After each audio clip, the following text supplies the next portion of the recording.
recap, and hopefully by the time we're done with that, they'll have joined us. So, yeah, kicking things off, going down the line, what is your character's opinion on nobility or on authority, starting with Estrella? Authority. Her opinion would be that nobility doesn't really mean anything, since they are only servants of the gods, and in this case, Greek, they are the only one that truly hold authority. All right. I mean, you know that they would be called a different thing, but obviously there are some of those floating around. What about June? Man, June's very much, glory to the proletariat, eat the rich type of thing. She's not a fan of nobles. She despises them. The rebel with. Does she have a cause? I'm not sure. I think so. At the moment, I feel like she's got a mission. What about Elias? In regards to like an actual the authority, like just the government, quite indifferent. But on nobles, specific people, if Elias tends to dislike them just because they tend to be quite snobby and disrespectful because of their position.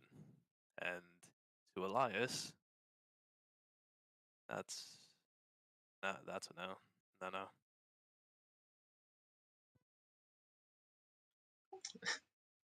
Yeah, fuck the police, but honor among thieves. Yes. See that dynamic. How about Jerry? Jerry didn't have too much contact with nobility most of his life, so he doesn't really care for nobility.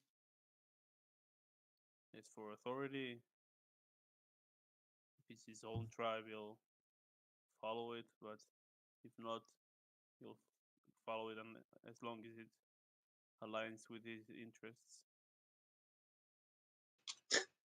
These are great opinions for the samurai to have the next generation of essentially noble authority, but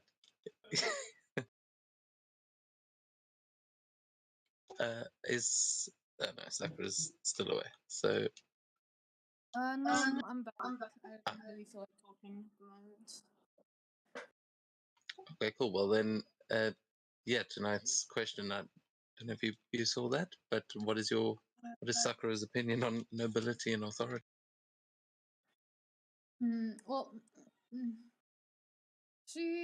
Well, her experiences with nobility and authority have been pretty shit. She doesn't like Daiichi, and she doesn't like Sumihime, and they're like the first people that come to mind with it. So she kind of thinks that they like to just abuse their power to get what they want with not a lot of regard for other people's lives or like qualities of life. And if you don't follow their orders, they get all cranky. So she doesn't have a very positive kind of opinion on them. Yeah. Yeah, fair enough. Eat the rich. So last we saw you guys, the main chunk of the party had just seen Jerry dive through a portal into who knows where, and the Eldritch version of June had opened another portal towards the River Styx for you guys to follow, which you did, taking the tiefling with you and leaving the future versions of yourselves behind, as you found two boats sitting along the River Styx and a Hollyphant, this golden elephant that fluttered over towards you. And Estrella recognized this as Lulu, as someone she may have had dreams about and visions, that sort of thing, but this was the first time actually meeting face to face. And Lulu told you that she would guide you back to your time across the River Styx. This did seem like quite a departure from the trees you were running through before, but you made your way along the river as best you could, rowing deeper and deeper through these caverns where the water was reflecting the stars up above, and it was as if you were like rowing through space almost. But it was something you weren't expecting to experience while you were still alive, until you arrived at a massive gateway where there are a bunch of Oni that you guys wouldn't recognize them personally, but as players, you definitely would, as these are the Oni that Jerry fought for his god, and they all seem to be standing and watching your boats as you approach. Meanwhile, hundreds of years back, possibly thousands, you're not entirely sure, Jerry had found himself smack bang in the middle of the War of Titans, or so it would come to be known, as he found himself between Ekron and the forces of Hell and Lorifax and her armies of, well, gold masked, all kinds of things, and was forced to make a choice. As he turned to face Lorifax, his god protested, and he pulled out his hammer and smashed his own sword, breaking his oath to Futsunishi and essentially taking the side of the devils. Maybe not quite at first, but as he unleashed his transformations, the spirit of Primus really took hold, and he grew larger and larger, approaching Lorifax. And as this was happening, a Marut fell from the sky, sent probably from Mechanus to seemingly arrest Jerry for his breaking of time and breaking an oath all the way in the past. However, as soon as it tried to hit him, it realized that it was actually attacking Primus, and instead killed itself for its own treachery, leaving an even bigger body for Jerry to inhabit with his new form that was ever expanding, and thereby creating the first Titan in Orania. And it was a little bit convoluted when we did that. I'm sorry if it wasn't explained very well. But Jerry then picked up the sword that Ekron had given him, that he had repaired after beating the living shit out of Lorifax, and hearing her die with a laugh as he ripped the mask off and dropped it at Ekron's feet. And as they went off together, that is where we will rejoin them in a moment and find out what happens. But first, we will go back to all of you on your boats as you are faced with Oni lining the way to some sort of gateway beyond, where you can see a light in the distance. And Sakura, this is starting to feel actually quite familiar to you, this place. You may have seen it before. What would you guys like to do?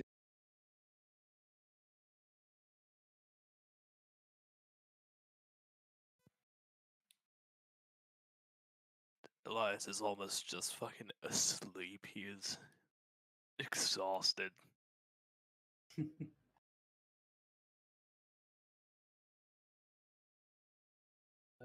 guess at this point June would whisper towards I just got the Oliphant's name. Lulu, that's it. Hey, Lulu, are those things gonna attack us? I hope not. Estrella, lift your staff, and I'll grant us a blessing. Sure.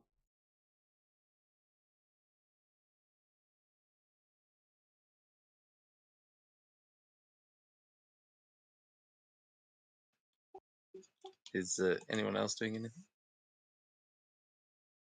My map's still loading, but is this basically the celestial realm that I'm seeing? And no, you're still sort of in the river Styx, but you would recognize this place. I'll say you've got keen mind, right? Yeah. So you would remember this place as the leading from that inn that you were at, the Oriental Inn, that where you went and signed your name and whatever. This was the river Styx that you remember going into, and you branched off somewhere. Obviously, didn't end up in the same place, but to go to the heavens. So you know you are getting close to that sort of limbo place. This is the afterlife that you seem to be in, even though none of you are dead. As Estrella, as you raise your staff, Lulu is going to channel magic through it, and a burst of radiant energy is going to sort of surround all of your boats, creating this holy bubble around you. And welcome, Seto. Sorry, I didn't actually see you there, but we've just gotten past the recap, and Lulu is casting a protection from evil over you. It's sounding Which like really soft right now.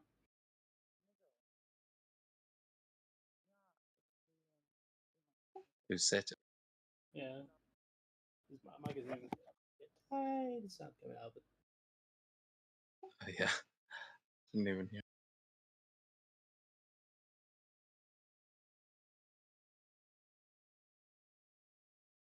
So you are all under the effects of a protection from evil and good spell, which means that against fiends, which these most likely are, they will have disadvantage on attack rolls against you if they do try and attack you, and you can't be charmed, frightened, or possessed by them.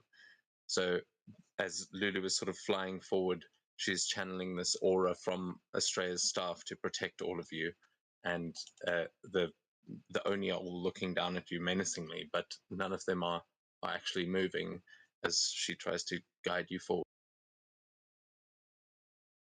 Just a bunch of normal people on the river Styx. No need to mind us. And then I see Gaz asleep. I find something and like I don't know. These boats are made of bone. I find like a little piece of a bone and throw it at his head.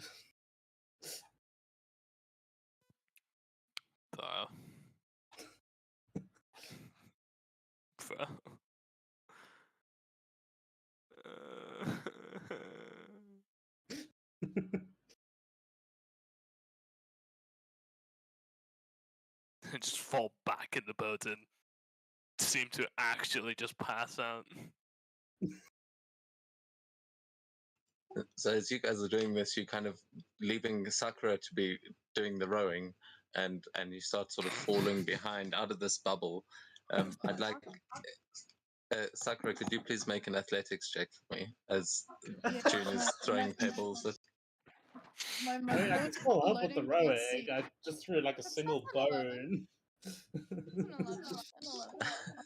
Yeah, you're starting to struggle and you start to fall behind as Elias is asleep behind you and June's throwing bones at him, and you start leaving the bubble. You see these Oni start to climb down from up above, and they start approaching the side of the river that you were on. Are you guys going to do anything as you see them approach? That's great. Sakura is gonna like. Is it possible for one of the people from the other boat who aren't so lazy to jump over and help row? Because she might like try to mentally contact Sasso to be like, "Hey Sasso, can you come help me row? Because these two are useless." I might not be realizing what's exactly happening, so it may not be a conscious decision to be attacked by Oni.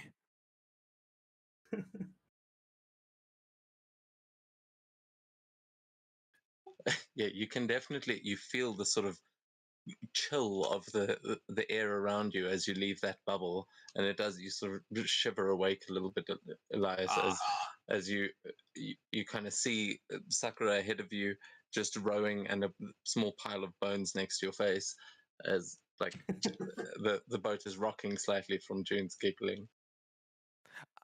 Ah, okay, I see. I will help then.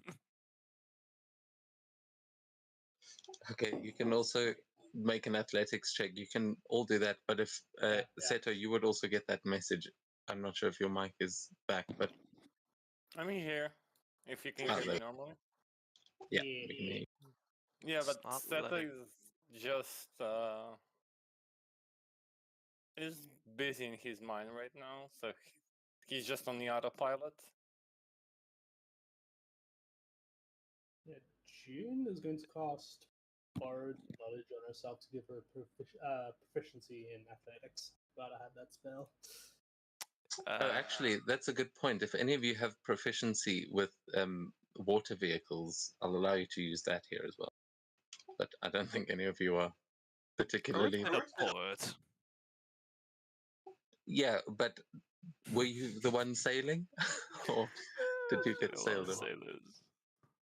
But I mean, it's look, not rowing. letting me Any of you know how to row a boat. This is it's not rocket science, but being good at it is different. Oh, what the hell? My extension isn't actually working. Give me a sec. Is the game paused for anyone else? Nope. I'm pretty sure it's just round. Okay, my Okay, now it's I'm working. gonna reload footage. I tried to unpause it, but yeah, we'll say you guys can do that and roll another one. That is that a 19? Yeah, plus 6 proficiency Oh. to it with Bard Knowledge. Okay, so yeah, as you guys pick up the oars again, you are easily able to catch up with the others and go back into the bubble. Just as one of these Oni is approaching and just looming over you, you see it just like reaching out, and it says something in Infernal. Do any of you speak Infernal? Seto. I contact Eldritch Abominations. I don't do devils. So yeah, any of you that do understand it, and I suppose Indra would as well, but Seto, you would. The, the monks are sitting there and hear this, that it says Futsunishi will not be happy. And with that, Lulu is just keeping her head down, trying to get to the end of this little part of the river. Yeah, my foundry is also being slow again. I really hope it's not going to be another one of those nights, but Oh, no. you guys would, without too much issue, manage to get then to the end of the river. Is anyone going to hesitate before going into the giant skull that is at the end of this river? Better giant skill than the I goddamn think, Oni. yeah, Sakura, she knows that place. She'll reassure everyone. You're like, it's okay. That place is pretty nice.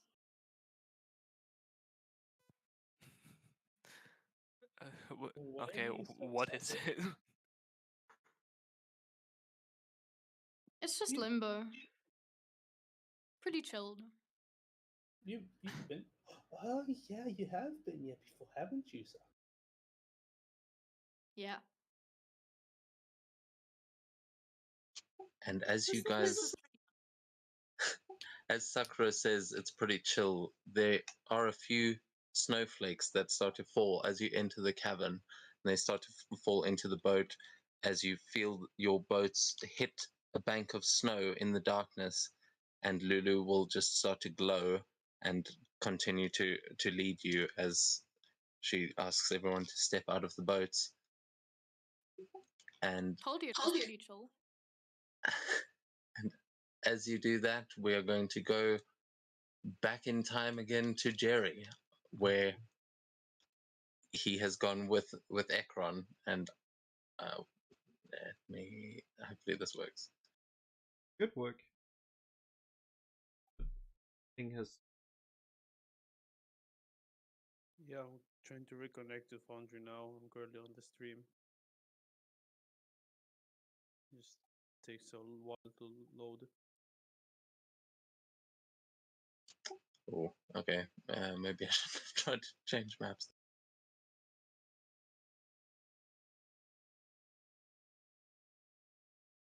Oh well, it'll load in when it loads in. We'll give it a minute.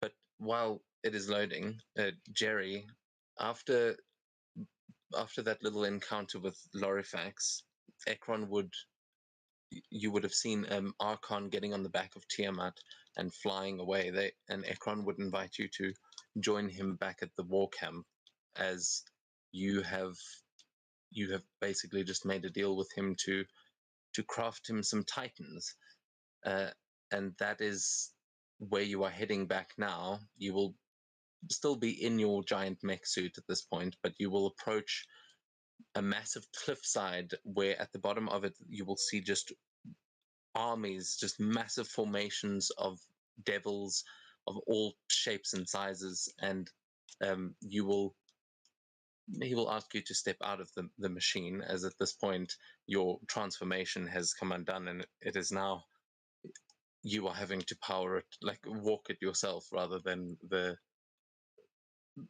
just having that like neural link that you had to it before.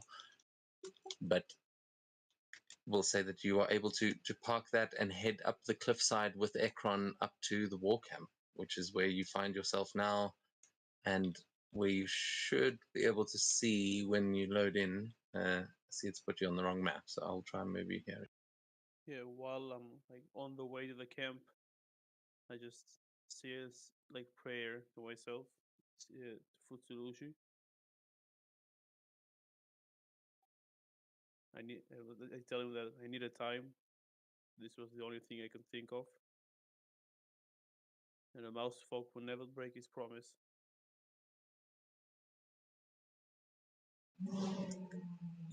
As you say that prayer, there is something strange that is there's still this feeling that you had from like being inhabited by Primus, that is the only kind of holy feeling that you can really get a response from. But you know that with these prayers, the gods are not always so keen on answering, so you feel like you have definitely sent that message through.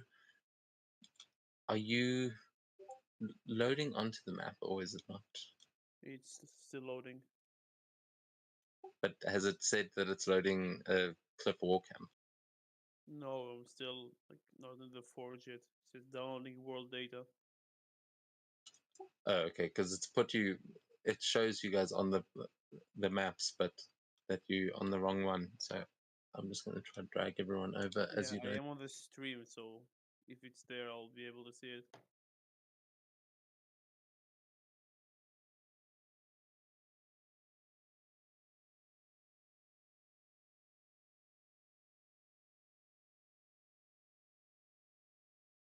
Okay,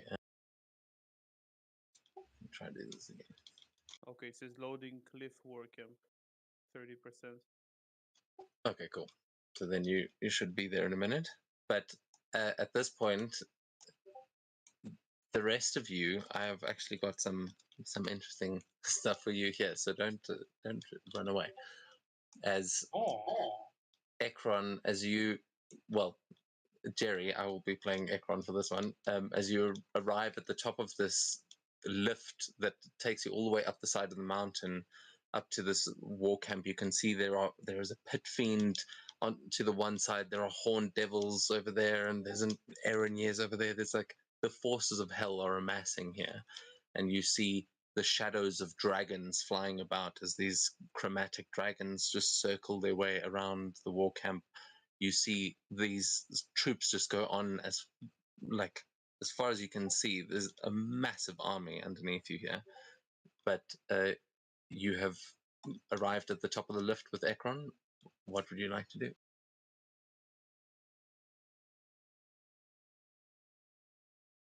Still we're in a certain your work camp, but unless you have proper equipment for me to work here, I have no reason to be here.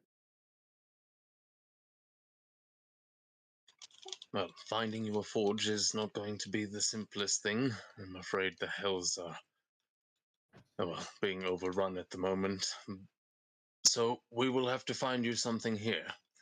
I have some friends waiting. I think might be able to help you. Come on, follow me. And he'll just be walking along as you see the devils sort of bowing their heads to him with respect, though a lot of them, they are still devils. Some of them are just like stabbing each other in the process. As there are imps flying about, appearing, disappearing. It's quite a chaotic environment here, but when things finally work, Ekron will try and lead you towards a walled sort of part of the encampment. It's still a little bit laggy. Like I'm here, but it takes like a few seconds before I'm actually moving. Yeah, it's not letting me move things either. I think the Foundry may still be having some issues, but We're heading to the top, right? yeah. Why? No, just to figure if you keep like explaining, so I'll know what's going on. Yeah. You are heading to the top, and as we go over there, as you are walking through and seeing this war camp, like seeing all these different things scattered all over the place. I'm not sure if the rest of you can see. Can you see anything on the at the top of the map at this point? No. Oh well, I'm it's still loading in. still on the lift area.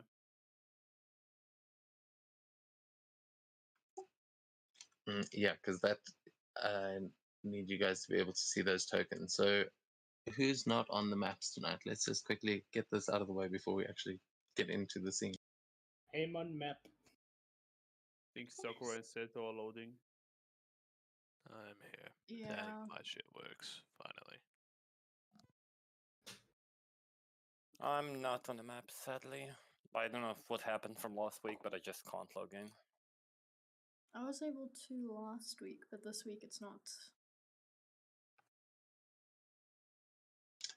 Yeah, I think this is an overall problem that everyone's sort of running into. So do try and be patient with it. But yeah, sorry.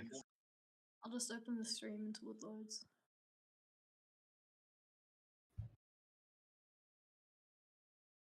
It just takes a minute to actually move. There we go. All right, yeah, let's do that because once you're in the scene, everyone else. I'm slowly moving up. At least we have Halloween covered. We have a big spooky, scary skeleton. Yeah. So, okay, I've queued up a movement for Ekron there, but on the other side of this wall, as you will be walking up and approaching it, Jerry, you will hear voices on the other side, and I have got a character for all of you to play in the scene, but ones that some of you have already played. Estrella, in this scene, you are going to be playing King Guk as he stands beside King Arkoth, and Kate, you will be playing Master Kai, who is standing speaking to Indra Kai and William, who, June, I would like you to play for me, please. I get to play William. And Elias, I know you have not been with us for all of these things, but you will be playing the Kuatoa Archpriest James Fishman the First. Yes! The ancestor of Jimmy the Fish, the speaker of the Olathex, and representative of the Mind Flayer colonies of this planet and the primordials themselves, Mr. James Fishman. So I will try and give you permissions over their tokens in a minute, and hopefully when Jerry walks around the corner, you'll be able to see them all. But what would the conversations be that are going on as you stand there, all of you along with King Arkoth, the dwarf, and King Junal, the elf, and Indrakai. You are all standing in this war camp. There is a lot going on.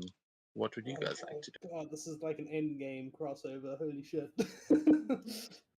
And can I just say, Elias, Jimmy the Fish, he was the MVP. I can't even Indeed. remember what he did, but He he was did a cool nothing. dude.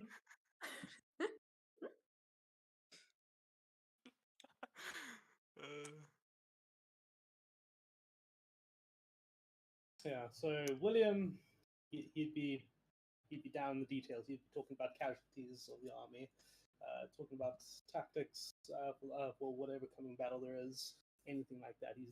He's talking logistics. I'm almost there. You can do it, Jerry. There we go. Fuck yeah. Oh my god, this is awesome.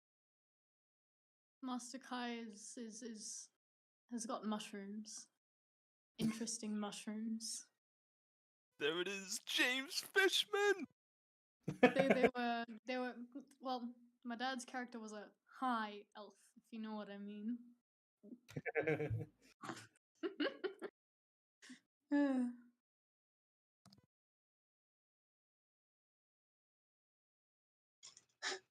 Yeah, you guys can continue your discussion as I try and give you the permissions. This may take a little while, but Matt, you should have permissions there. The one thing I will say is that I didn't actually have a character sheet for William, so if you would like to quickly roll up an 18 fighter, because I don't think there was all that much to it, or you can just stick with that. It probably won't.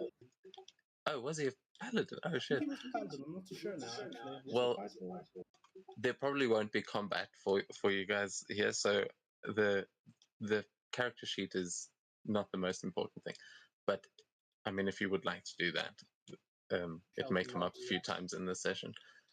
But as for the rest of you, you have got character sheets. Some are the original ones, some are the ones that we have discussed before. And I mean, James Fishman is just as he is. What more could you ask for? Yeah. The man, the fish. The man, the fish. Sorry, the man, the fish, The the legend. fish, man. Okay, I'm here now. You can see all of them. Fish, the myth, the legend. There you go. That looks like he has rabies. But he is a goblin, so I'll give him that.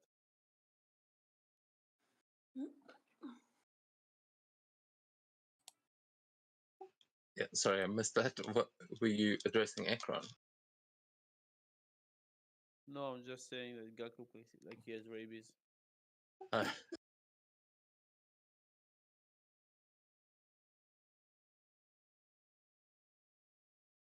My lord, Oh, God. what? I can't remember anything of William besides that he was a paladin / fighter. He was a human. Died. He was a bit old. Maybe it was a. I'm not too sure. Well, for a bit of context, those of you who are here, you would have been here for a while already. That you may have been on this planet for months, if not years, but this war has been going on with Lorifax for quite a while already, and it has grown tiresome. You have all gotten more involved than you ever really wanted to be, but it is, yeah, it is not looking great. It looks like you've been stuck in a bit of a stalemate for a while at this point. Lorifax seems immortal, and you've been trying to figure out ways to kill them and to end this war once and for all. Master Kai, you have also been working with William and Indra to find a way to separate your souls again, which is part of the reason that you guys came to this world in the first place. But this is, yeah, much older Indra Kai and William. It has been a good few years. I think William is getting on a bit. It has been a long while since we last saw them. Definitely, Kaya's getting a very bit much. tired. Kaya's getting a bit tired of Carl's addiction to mushrooms.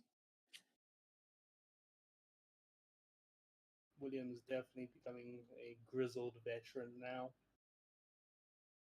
You can see there's like dry blood on him. He doesn't even care to clean it up. You know, William, you really should clean yourself up once in a while. That gets that off this damn war's over.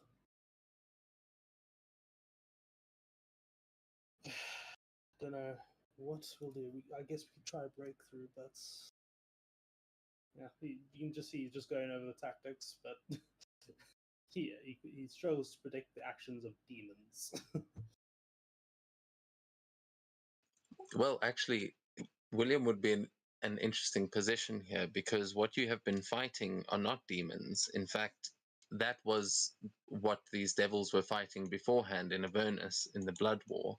But here on Arania, on the sands of Eronas that you find yourselves now, the future site of the Great Iranian Games, you would know that the forces of Lorifax have been all kinds of things. Elementals that, well, you have come to refer to as the Golden Elementals.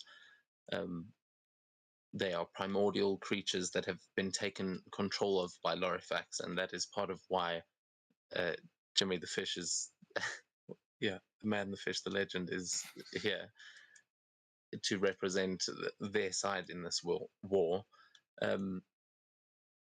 But you have been fighting a lot of holy creatures. You have been on the side of the devils in this war, and there have been a lot of holy creatures you've been going up against, but you have not trusted them. A lot of this has been like Lorifax leading them, and you have been unable to tell amongst all of you whether or not there are actually gods involved or if those are some kind of trick.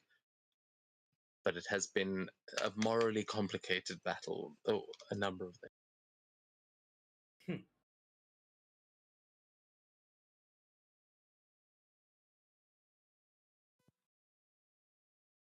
As Jimmy sort of comes around the corner, he sees Jerry and just says in a douche like, "The fuck is this? What is that?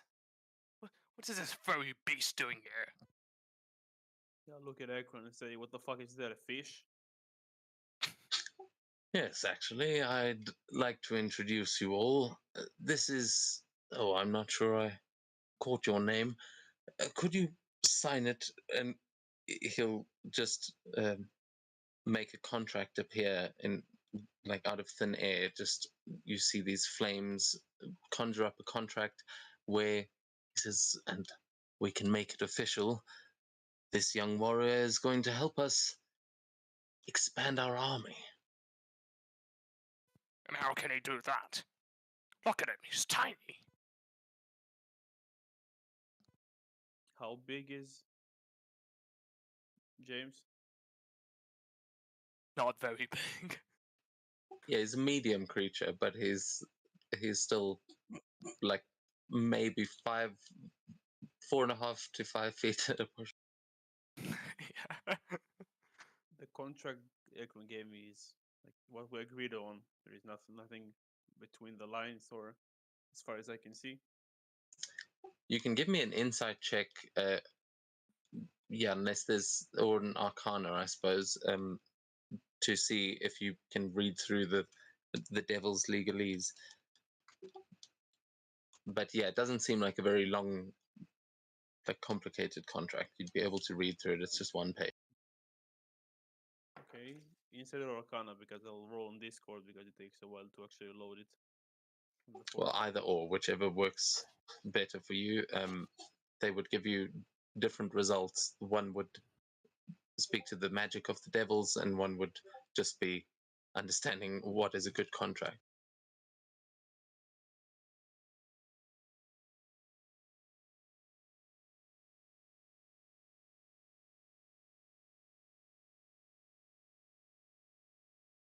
Natural 20. On insight check. Okay, yeah, you read through this thoroughly, and you are sure that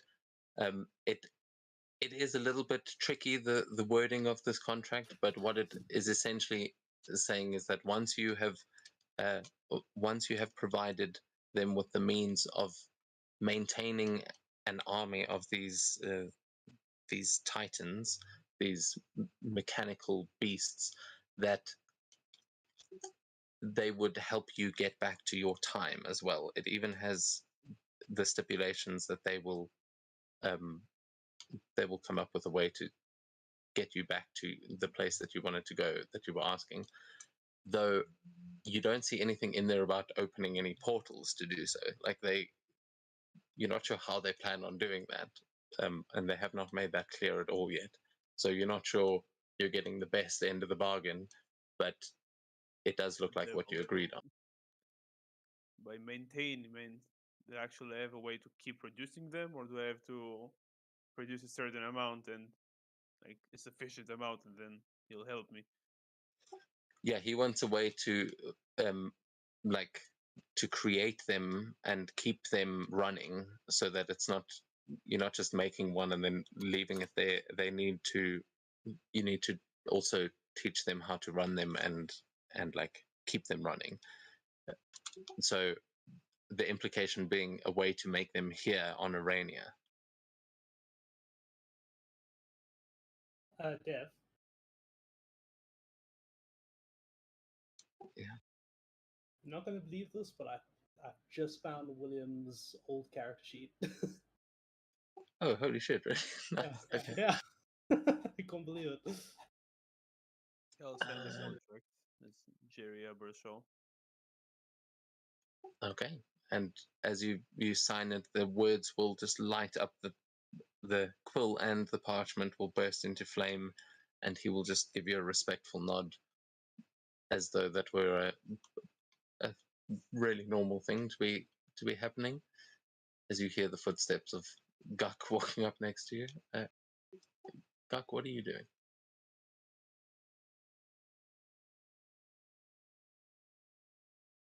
Busy looking around.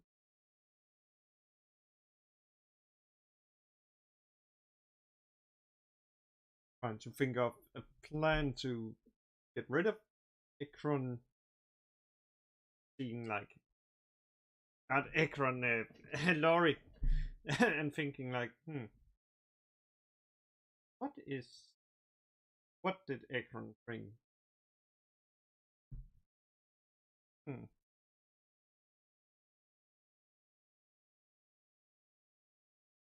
So you would all immediately be aware, just the feeling you get as Jerry walks in here. You can tell how powerful he is, and like to you, Guk, you would know that he is stronger at this point than you were when you actually ascended to the king that you are today. So he has found a decent soldier. You can see even in this mouse-like form, you can sense the power coming off of him. But you will all have been a part of this war and researching ways to deal with Lorifax for a while. So I would like everyone to please actually give me a history or an investigation check, just to see how far you have gotten personally in this time.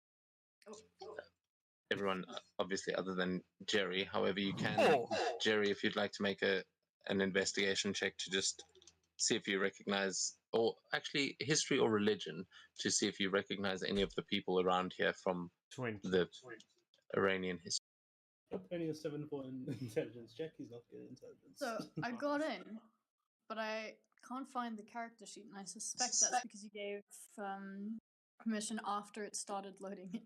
No, that's actually because I didn't give it permission, because I was like, this is taking too long, and you went on the maps anyway. I will do it now. Awesome, thank you.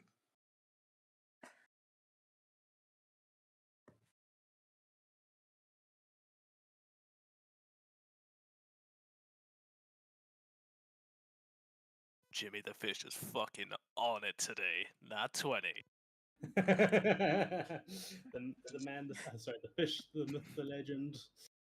Not the man, Well, the fish man? Actually, with those checks, I mean, Guk, we'll get to your result in a second, but yeah, Mr. Fishman, you would know that the contacts that you have, they're like tentacles spread far and wide, and there is a vast base of knowledge that you can draw from, and you have been using that and the help of the great old ones to try and find a solution to the Lorifax problem. And what you would know, let me see, I've got, and what you can, well, it would be up to you how much of this you share with Jerry now, as most of you would be able to, and with everyone here, I suppose, as Ekron is kind of trying to introduce Jerry and get him caught up on the situation. So he would invite you all into the tent to actually discuss these things, but we can leave it as it is at the moment, as Tiamat has just landed as well. Mr. Fishman, you would know that there is a branch in this world that is a branch of Yggdrasil that has borne fruit. You don't know where it is. You've all been looking for it for a while, but they say that the peaches from this tree can grant eternal life. And with a Nat 20, you know that it is not quite so simple. You have found out that this fruit is able to copy the souls of those who eat it, creating multiple lifelines. And destroying the body can still kill it, so the souls require a vessel to inhabit, and that is either another body or one of those damned golden masks that these creatures you have all been fighting have been leaving behind, and that you think that is what Lorifax has been doing to extend their life, is multiplying their soul to by eating these peaches and taking control of other creatures. And I'm also just realizing that I did not give Seto a character. My bad. I feel like such a dickhead. I literally just No, bro. forgot. No worries. Who would you like to play in this scenario? It's fine, dude. You can just continue. I'm still enjoying the game and listening, doing everything. I don't need to be involved at the moment, especially when I'm not on the map. Yeah, man, that is really just an oversight. I ran out of time and I was like, cool, got everyone done. But because you were watching the last thing, I totally forgot, my bad. There are 7 characters. There's definitely more than enough. Yeah, it does though. The reason this reminded me is because this is something that Jerry, you would be familiar with hearing about. Like, you would be familiar with that concept of getting multiple lifelines in what you've seen happen to Seto a couple of times. Every time he's gone down, he's just popped back up. Like, you figured out cats have got 9 lives or some shit, but you've never been able to explain why that happens. And what they're explaining now sounds like a reasonable explanation.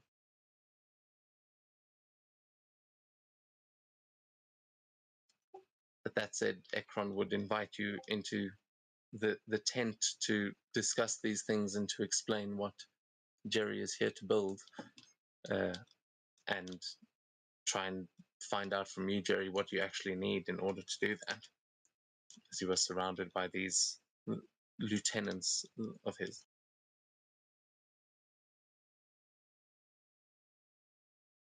Yeah, you see William giving you a very deep look, like he's looking into you, just looking at your warrior spirit.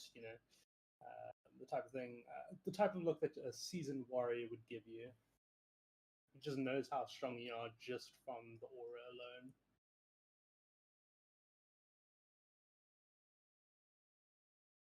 Do any of you have any knowledge about artificer magic or smithing?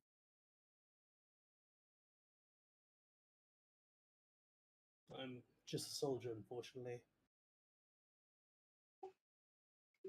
Arkoth would nod his head and say, "We have some of the finest forges being built as we speak. Is that what you require?"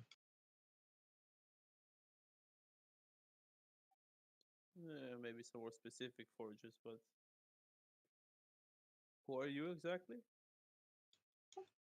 I am King of the Dwarves, King Arkarth Drendon. A pleasure. So I found your forges in Kiga. He just looks a bit confused. I'm sorry? A big forge inside a volcano. I was told Arkoth built it. Maybe it was one of your ancestors. Well, I'm the only Arkarth to have touched this ground, as far as I know, but our mines are in the mountains to the north, if that is where you mean. You have been to the Undermountain? He seems very confused, like he would know if you'd been to his forges. And you realize he just mentioned that they're busy building them. I think maybe in the future I am. Well, I'm afraid I don't know what Kiga is, but perhaps you mean your time? And he just looks at Jimmy the Fish with this confused expression as the elf up above says, "Are you a time traveler?" Not by choice. I'm stuck here. And he's my only way out, and I just point backwards at Ekron.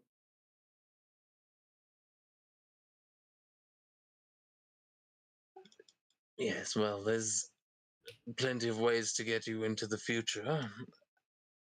I can always separate your soul from your body and send you along the river Styx, but that is the power of death. I'm not sure it would help you much. Larifax may have another way, if we can find what she's been hiding. And you'll hear a voice behind you, Jerry, going, "Holy shit, it's you! You're that mouse that... Guys, this is the one I was telling you about. That's the mouse that was there when I got kidnapped. You just..." And you now recognize the older version of the tiefling that you just ran past before you jumped through the portal not so long ago, like earlier today. Wait, Indra, you telling me you know this mouse? I mean, briefly, when I... remember back in the tavern the first time I went through the portals? He was there on the other side. They were having a fight. I don't know, he jumped through the portal and his friends were pretty upset to have lost him. Yeah, you see William just scratching at his beard. Oh, I'll be. Never knew I'd ever cross paths with someone like that. Oh shit, you're the one that we found in the forge. And he's just looking at you, Jerry, with his like big eyes. What forge? The one in Kiga. You were... Oh, I suppose that hasn't happened yet. And oh shit, that's not going to happen for like half a millennia. How did you get here? The portal I jumped through led me here.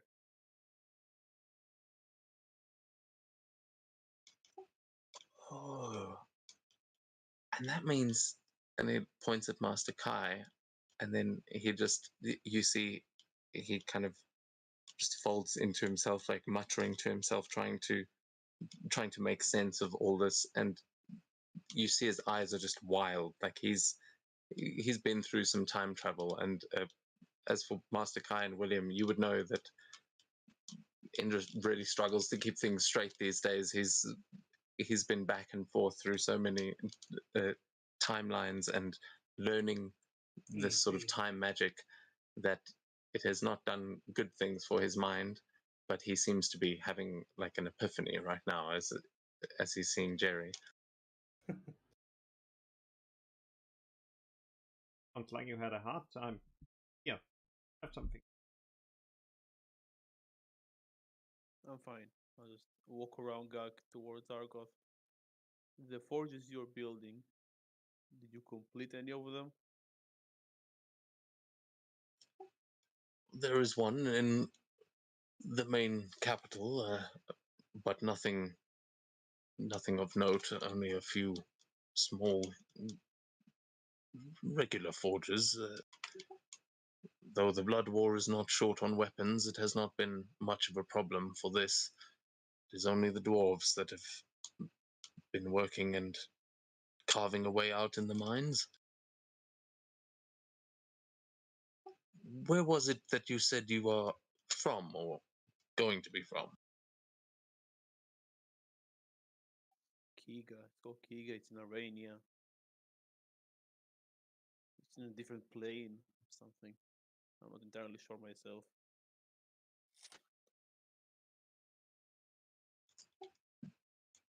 Ekron would mention this is Arania, and Junal would say soon to be the Iranian Empire, but there is no place called Kiga that we know of. The dwarves are located in Bazir to the north. Could the name have changed, perhaps? A lot could have happened in 500 years. Would Jerry know like how like the map of Arania? Make a survival check with advantage, because yeah, you would know where Arania is located overall in the world. But man. okay, so you wouldn't know exactly from where you are. You don't know where you are now. Because this is not.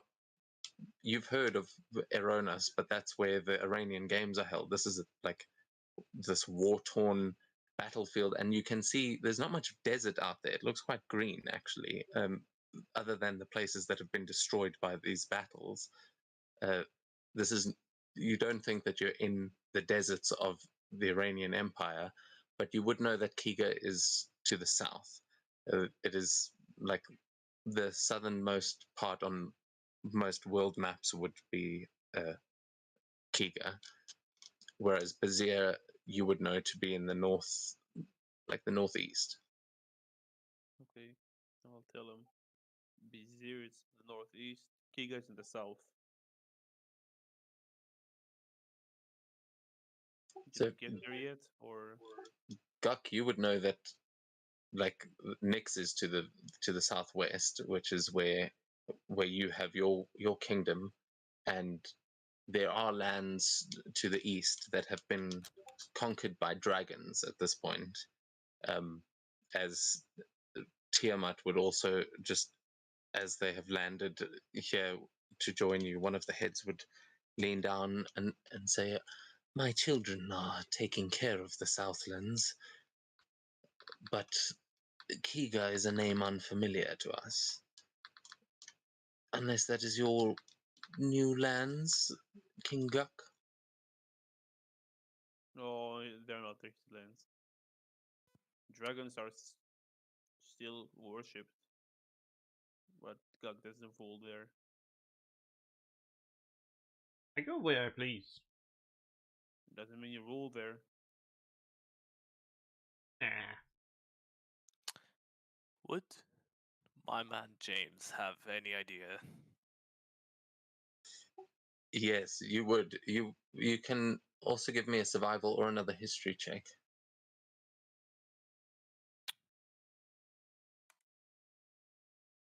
Holy shit. James Fishman, MVP. So you would know, of course, because of the great capital in Uchibito Bay that is not called that just yet, but there are you would low-key know that that is where Cthulhu sleeps. The Great Old One rests in the waters there and is protected by the mighty Kraken. But you know that those lands have been under siege from primordials and giants alike, and the primordials that you represent have actually gotten into a bit of trouble with the dragons down there. They have been fighting back and forth, and just fighting over that land that the dragons have been tearing up and using human slaves basically to build them temples and create it into like a haven for dragons, much like Bazir is, but it is Bazir is where people arrived in the world, and that is where the dwarves and the first dragons have inhabited. But there are currently, at this point in time, dragons trying to take control of what will one day become Kiga.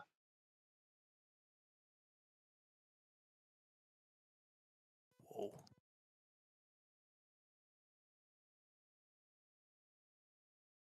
And it does not seem like the kind of place a little mouse man would be from. That's like, that's a hellish place to be, even from where you're standing now.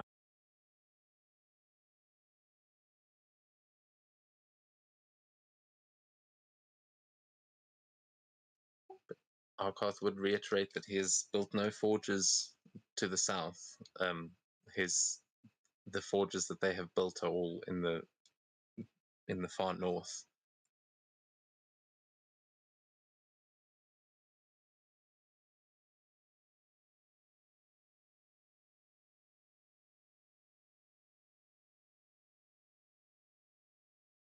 Okay. So then, Mouse, tell us, what is it that you will need to craft these titans that you have built? And I would recommend you go take a look. It is quite something. Even I think Mad Maggie might be tearing it apart. So maybe actually, and he'll just click a finger, and one of the imps will go fly over the edge to just go make sure that your mech is intact.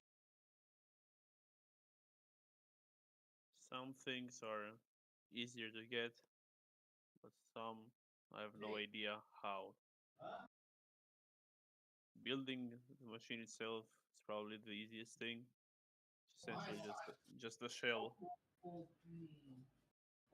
Piloting it is also not that hard. It's whoever you choose to pilot it, essentially. Those are the two easy parts. The harder part are, well, it might be a machine, but it still has a heart. To find a way to create something that works like a heart and moves blood around the body like a real heart. That shouldn't be too hard to build, Arkoth will say. Like thinking about the mechanics of building a mechanical heart, he seems confident in.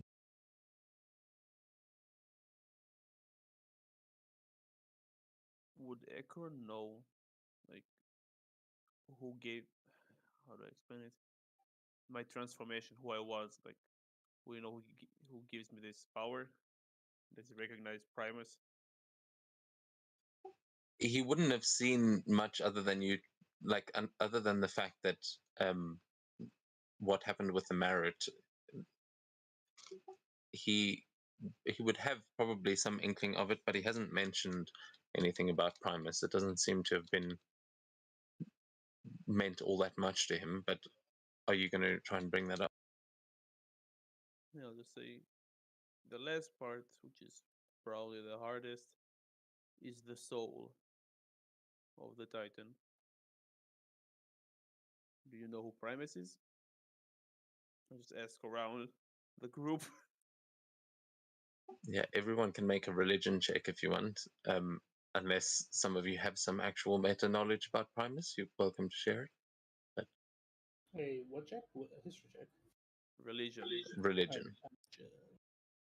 Even though I'm paladin, I'm not getting religion, but I'll make it anyway. Yeah, Sorry, most you of can Paladin use your sheet if you've got it there with D&D Beyond. I haven't been able to change the NPC to a player, so you can just use your D&D Beyond sheet if you prefer. Yeah, William. I've been in between conversations. I've just been adding things to D&D Beyond. I'm just building the character at the moment. Okay, cool. Oh yeah, by the way, I completely forgot, but he's a multi-class between a sorcerer and a paladin, so I have to mess with that shit. So a soul lock. Or not what called. Whatever, the soul paladin. Sorladin. Sorcadin. I like mine more. Socrates. So with that religion check, James Fishman, Guck, and Master Kai, you would all have heard of Primus, as Ekron would have as well, and so would Arkoth.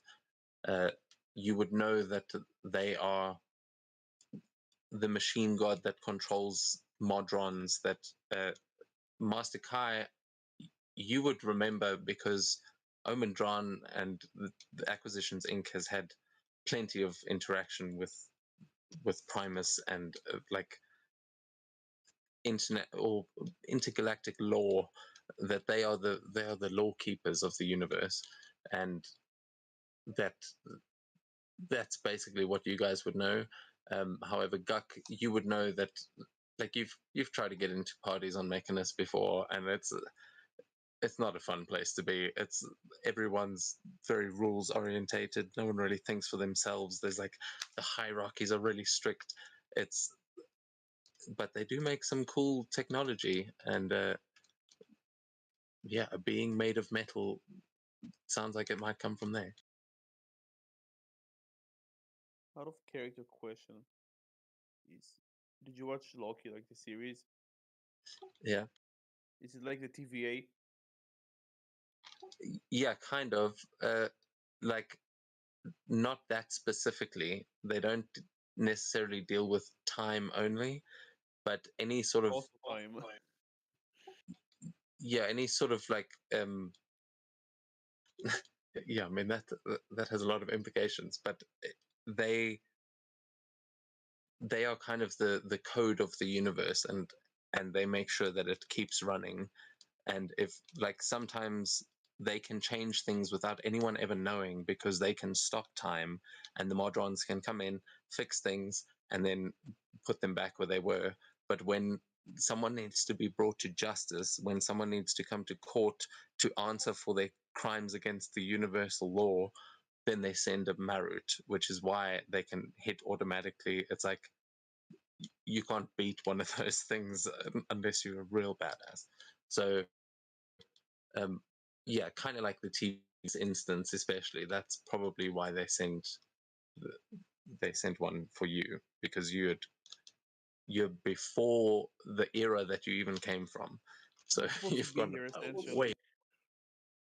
Yeah, though that said, the Marut admitted itself to be wrong. It seemed to have made a mistake and killed itself for it, because that is like the worst crime it could commit is treason against Primus, and that actually it was wrong, and this is the natural law based on what that Marut did to itself.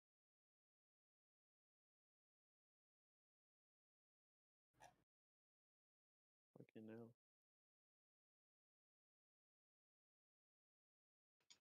Oh, and of course, actually, when you were speaking about Kiga, Indra and Master Kai would definitely know about Kiga. That you guys have actually spent some time there. William probably would as well. You have spent some time there in the future. That is where Indra first ended up when he time traveled for the first time. So you do have some familiarity that is where Kiga will be eventually. Though you're not sure how it went from being all dragons to the samurai culture that you know.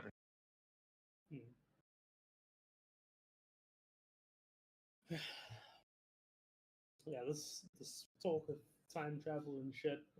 Yeah, it's too much for William's brain.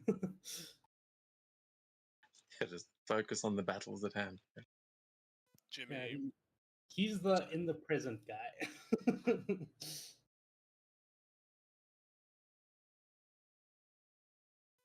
Jimmy can barely hide his excitement hearing about just a mention of Kiga at all, really, and gets one of his underlings to like go translate for him between him and Jace. Yes. But your time, is there a Kraken in your lands? Oh yeah, but he died. I see. Yeah, is it a good thing or a bad thing? You want me to tell you how he died? It is interesting. Yes. Jimmy, can you please give me a wisdom saving throw to avoid crying at hearing that the Kraken died? There's what the fuck? You got hacks on, bro. There's you hold it back. There's like it is a sad thing for your people, but you don't let that hurt show.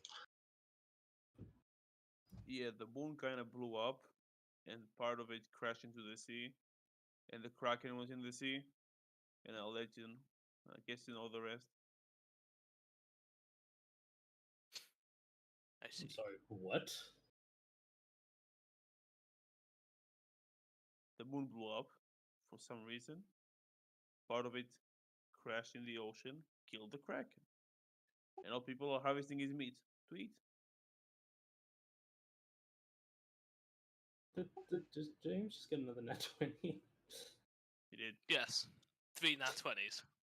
In a row. It's... No, not in a row, almost in a row. Oh god, I was gonna say that. Yeah, anyway, at the mention of the moon blowing up, he just looks over to Indra. What did you do? What?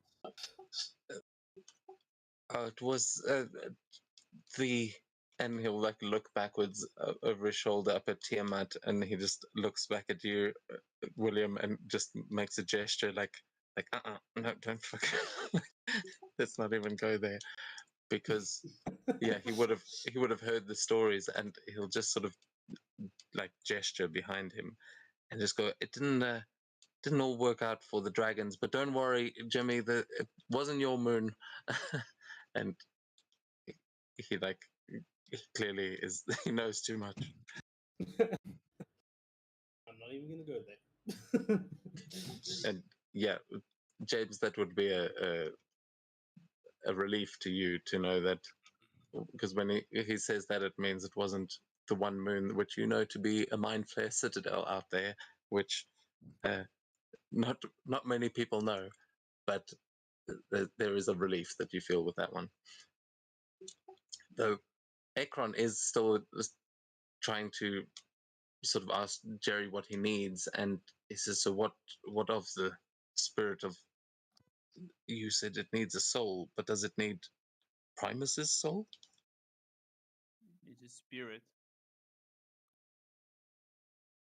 This is the hardest part to get. The forges back home had the spirit of Primus imbued in them somehow. Maybe I did it because now I'm in the past, but I don't know. They had it. This is the way the creation was possible back then. Like, not back then, in the future. You get what I'm saying? Yes, I need his soul. Wait a sec. So these things you want, Ekron, they just big versions of the vehicles? Something like that, although the weapons are not exactly as primitive. They would be of great use, and souls are not hard to come by. I mean, spirits, souls, what's the difference? And we have plenty of those, but the spirits of gods, that is a harder thing to come by. I know, that's the problem.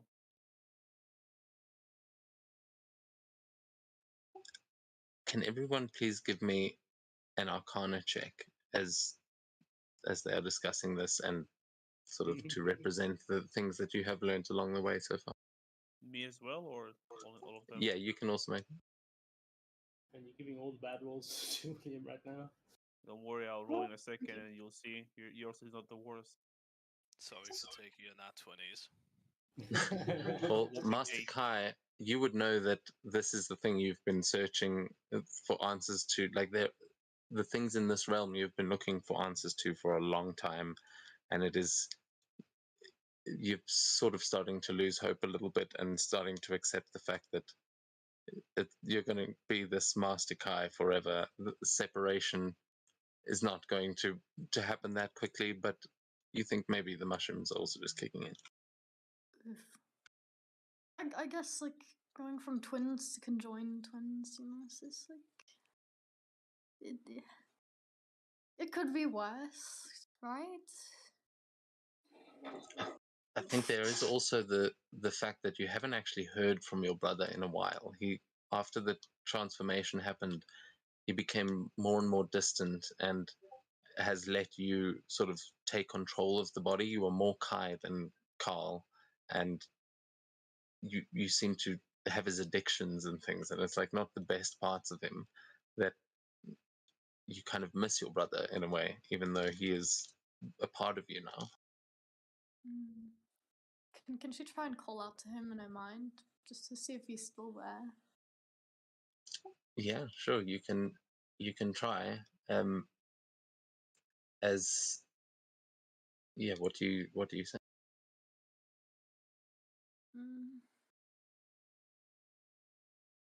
I don't know. I guess with losing hope, she's kind of just in a quivering voice in her mind, just ask, Carl, you still there?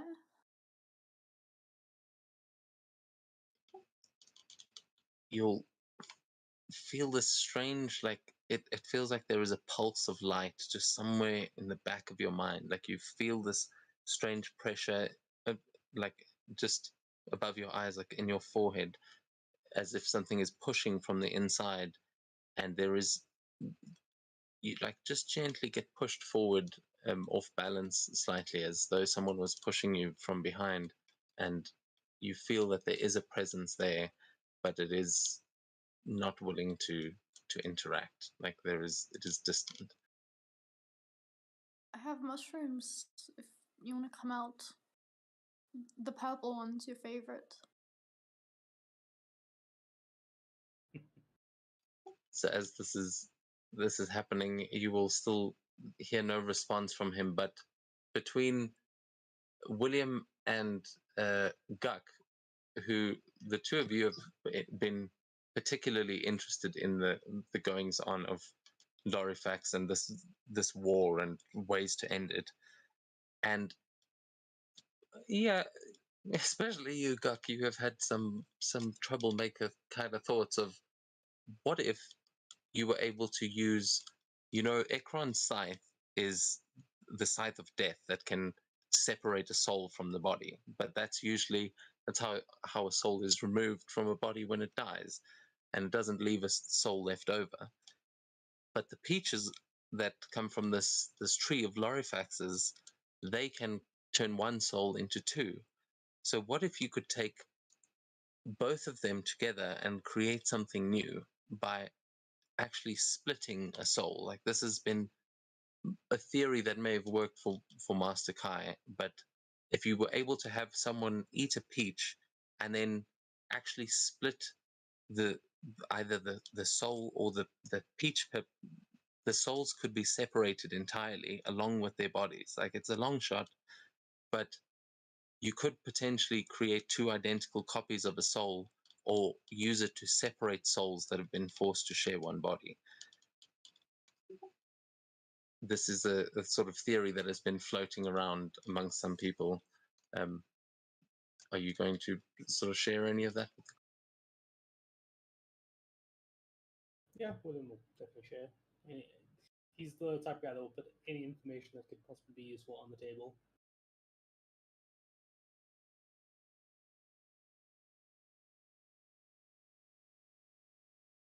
So even if we find the source for the soul of Primus,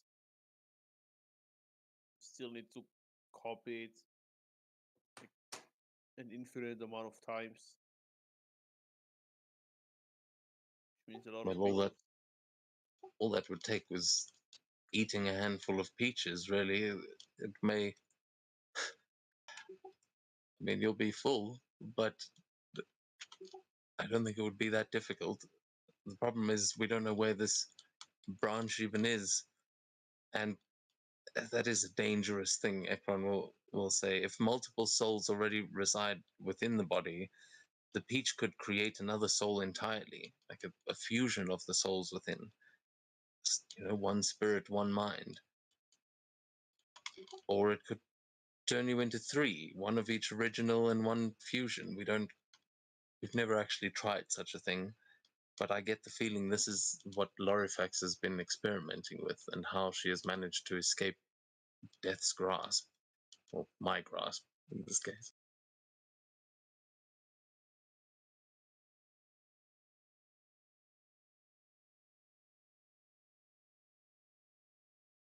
So unless any of you have any other ideas on how to get sold, we probably need those peaches. Why don't we just kill them with the same sword? Killed me. Should be able to. You were killed? Algoth will say. Well, when someone using a sword that can apparently kill a mortal, then yes, of course. May I kill you? I will point out that just in terms of continuity, I know it's confusing, but this is long before the one shot where Guk was killed. I will point that out. Oh. But it's Guk. He could have been like beheaded 100 times and brought back. You're friends with the god of death, so this shit happens sometimes. You hit on the wrong demon and they just behead you, and okay, well, that was a no. Nope, that was a maybe. That was a try again in 100 years when the creature is calmed. Yeah, but there would be.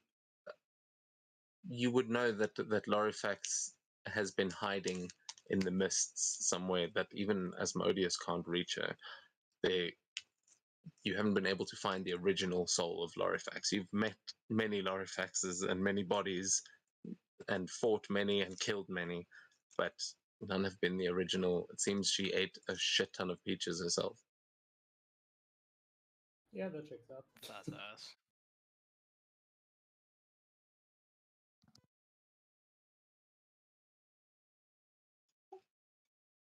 So, as these characters are discussing what will or how Jerry is going to forge these things, those are the things that the things that Jerry has mentioned are the things that we need to answer now once and for all. So we know where Jerry is going to be heading. So you have got, how are you going to try and make the bodies? Like you were asking about forges now, but I don't know how you actually want to try and do that. I was asking about forges because maybe they had the soul already in them, and I would have my work would have been way easier. But well, you do know where you found a soul last time. In that, I mean, the volcanic mountains you're talking about, you haven't been there yet with all this talk of time travel, so they could still be there in the mountain.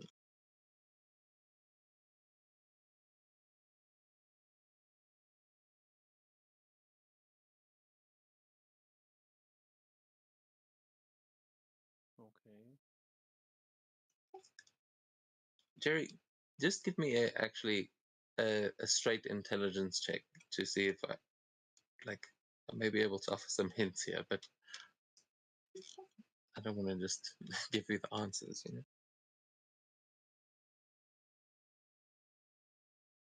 Oh, damn. Okay. It's not bad for Jerry.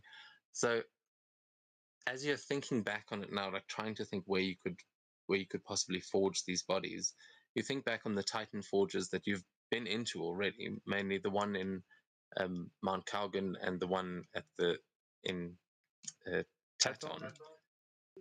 So yeah, you would know about those that you've already found, and now that you're thinking back on it, there are a lot of there were a lot of things that seemed quite well suited to you and your style. And yeah, you did hear that it was Arkoth that built those places, and you would assume that, like the opening mechanism to the one on Mount Caugen, that seemed like it needed a small creature like a dwarf or a mouse folk. And now, with all the confusion of time travel, you're wondering who did actually build those forges, and if you could have actually been involved in that to begin with.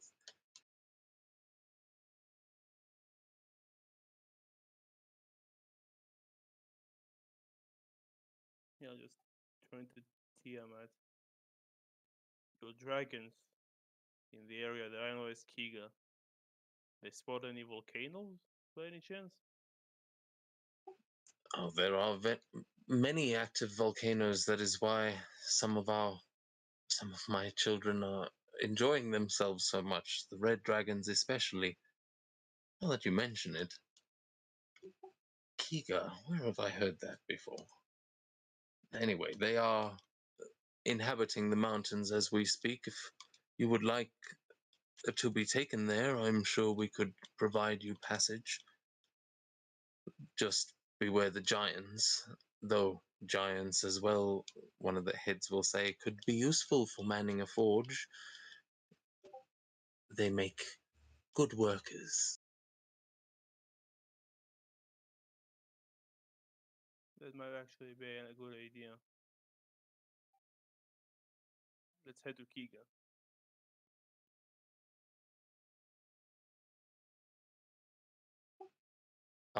Arkoth will ask, so you intend to build new forges, or are you just using the volcanoes? Maybe Spirit of Primus is already in the volcanoes. Someone just built a forge around them. And maybe now it will be me.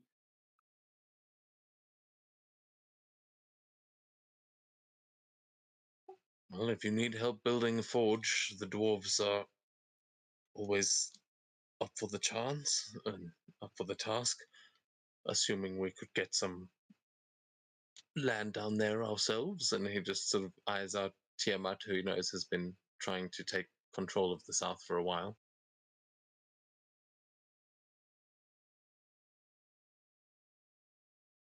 That's probably our best option, unless you want to search for the tree somehow and find the peaches. This is a way safer option, probably quicker. Ekron will nod and say, forging in a volcano, just like the old days, Arkoth.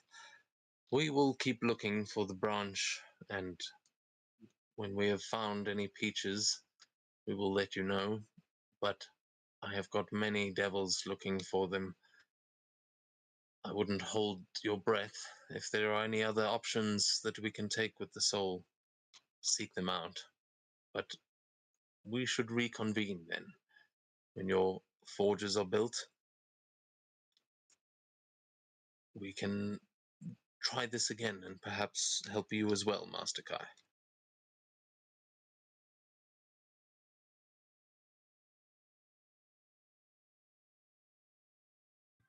Master Kai nods in thanks. Just a deep, respectful nod. Indra will kind of nudge you and say, well, we should go with him, right? I mean, we can help. It's probably going to be pretty dangerous for a mouse out there. No offense. Can I roll a perception or an insight? Because I feel like... On who? The mouse. Oh, yeah, you can. I feel like he is more powerful than he seems. Ugh. Yeah, there is there is an aura coming off of him that is. It seems like there is a disruption in the balance of his ki. There is a darkness that is within him, but nothing compared to the devils and things that you are around. It seems like there is a sort of battle between good and evil happening within Jerry that is immensely powerful. There is a lot of power in such a small mouse, and looking at him standing next to Guk and Arkoth, to be fair, like there's a shit ton of power just all around you, and he seems about the same level of power that you have now yourself. She just looks to Indra and says, "You might be more powerful than you think, but we can go anyway." Yeah, hearing you say that, William just knows through warrior sixth sense, he is more powerful than you think he is. Far more powerful. Yeah, you can tell, especially the armor that he's wearing is something you've never seen before. You have, maybe in Faerun you would have come across similar styles, but not on this world. That you have never encountered a samurai until now, and he looks like he's kitted out. Yeah, that's saying a lot because William's also pretty kitted out in gear. I found all his old items. He's wearing the obsidian flint, dragon plate armor. So yeah, Jerry, you finally see someone in plate armor. It's like, yes, there we go. Someone who knows how to wear armor. Hey, got a really nice cape on as well. I'm also in plate armor. Yeah, I'll assume Arkoth recognized the design because I'm wearing dwarvish armor. Yeah, he is also very curious about you, but also at this point you are pretty beat up. Like your armor's taken some hits, and as you've come back to your normal form, I will say standing around here could count as a short rest, but it probably won't matter that much, as we're going to go into a bit of a time skip now, so you will have gotten long rests along the way. But you will see King Janal standing and over, like watching this conversation from the small tower next to you, and he just seems like dejected, almost like he doesn't seem to agree with what's going on, but he is keeping this to himself. But Tiamat agrees and will be ready to take you to Kiga whenever you like. You will be able to ride on Dragonback. Can I say something before you switch to the other ones, to the others? Yeah, that I was about to throw to you. So I'm just saying Tiamat is ready to take you whenever, but it's up to you guys who wants to actually join Jerry, and Jerry, if that is what you want to actually do. Yeah, that's an option. I can just open an arcane gate. Jimmy would be very interested in joining. I'm just looking at Junal for a moment. One more detail, at least from my time. I just point at Junal. Your kind is killed on sight. You're about to do something real bad in the area, but I have no idea what.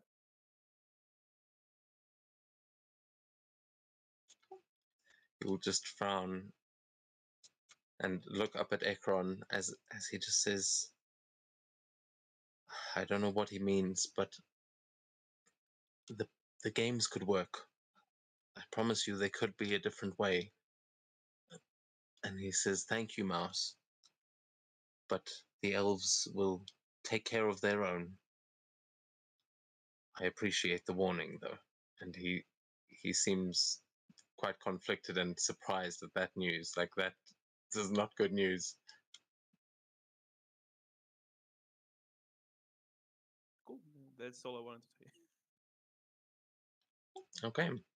So, yeah, William is offering an arcane gate. I'm sure there are a couple of spellcasters that could teleport you there, but at this point we will be time skipping a little bit. So if you want to ride on Dragonback for the flavor, you totally can. Either way, where if you would like to open a gate, where would you like to open it to? Because Yeah, I'm not even sure he can. He doesn't know anything about it. And I don't think I can give him anything to help him with the spell. He's just shot in the dark, practically. you do still have all your equipment, Jerry. Yeah, I but will- it leads to the. It doesn't lead to the one, the Forge that creates Titans. I didn't get anything from there, only from the first one. A coin. Oh, I meant like you've got a map. So there's you're not completely lost. You've still got the map with the Titan Forges on it that you were using. You would have marked those two. So you'd have the basic knowledge of that place. And William, Indra, and Master Kai have been there in a future time as well. So none of you would know what it looks like today, but you would know the location at least. You might not be able to get it accurate, but you would be able to get in the general area. Okay. Or you could go to the border of Nyx, where Guck knows where that is. That's another option. But yeah, or you can just fly by dragon. It wouldn't take you that long. Yeah, as long as I get a long rest. Yeah, you'd easily be able to get a long rest. Yeah, flying by dragon is probably the better idea because I realized Arcane Gate doesn't do what I thought it does. It's only a 500-foot teleportation, so. Okay. Maybe give him in Gateway. Like there is a spell that lets you travel. Yeah, it's called Gate. Yeah, Yeah. that's 9th level. I made a when I was looking at the spells, I made the wrong. I was like, oh, Arcane Gate. Yeah, let's choose that one. I thought it was that one, but no, different one. I'll be right back then. Okay, well, we are actually going to then move back to everyone else and Seto again, finally. Sorry about leaving you out of that one. But as Jerry and whoever wanted to join him, we will meet up again with them later, climb onto the backs of dragons and fly away over these armies, over the clouds of Arania and towards what will one day be known as the Shogunate of Kiga. We now join the rest of you as you have just disembarked from your boat and you have stepped into the snow, still in this cave, as you see the opening of the other side of the skull. And I put your tokens down. You will arrive at the inn. Oh, where the fuck are your tokens? Ever get that feeling of deja vu?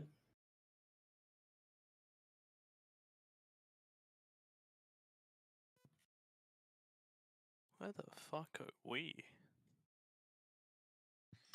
Told you. Super chill place. I thought you said limbo. Yeah? This is limbo. Doesn't mean limbo doesn't have to be comfortable. I mean, look at that. This place is a proper sauna. Does she recognize any of these souls in the hot springs? As you are walking in, you will see the old man that you guys protected from the spirit trolls last time, still in the same place, even more wrinkly than before. It's like you didn't think these souls could get wrinkly from sitting in the water too long, but this one has proven you otherwise. And he will see you as you approach, Sakura, and he'll go, "Kaya, you're back! Oh, back so soon already?" She goes and bows and greets him. Oh, hayo gozaimasu. How have you been? Good, good. What are you doing back here so soon? You've brought friends? And he just looks at you again and realizes that most of you, I mean, you may have had enough rest that you're not looking too badly hurt. I'm not sure. I thought everyone was a little bit more hurt. But you do look like you've been through it. As he says, where did you come from? Are you from the hells? It's a long story. We were in the future, and then we were trying to get back to the past, and ended up in the void. And then to get out of the void, we went into a portal, and that portal took us to the River Styx, and the River Styx took us here. And we're just trying to get back to the present.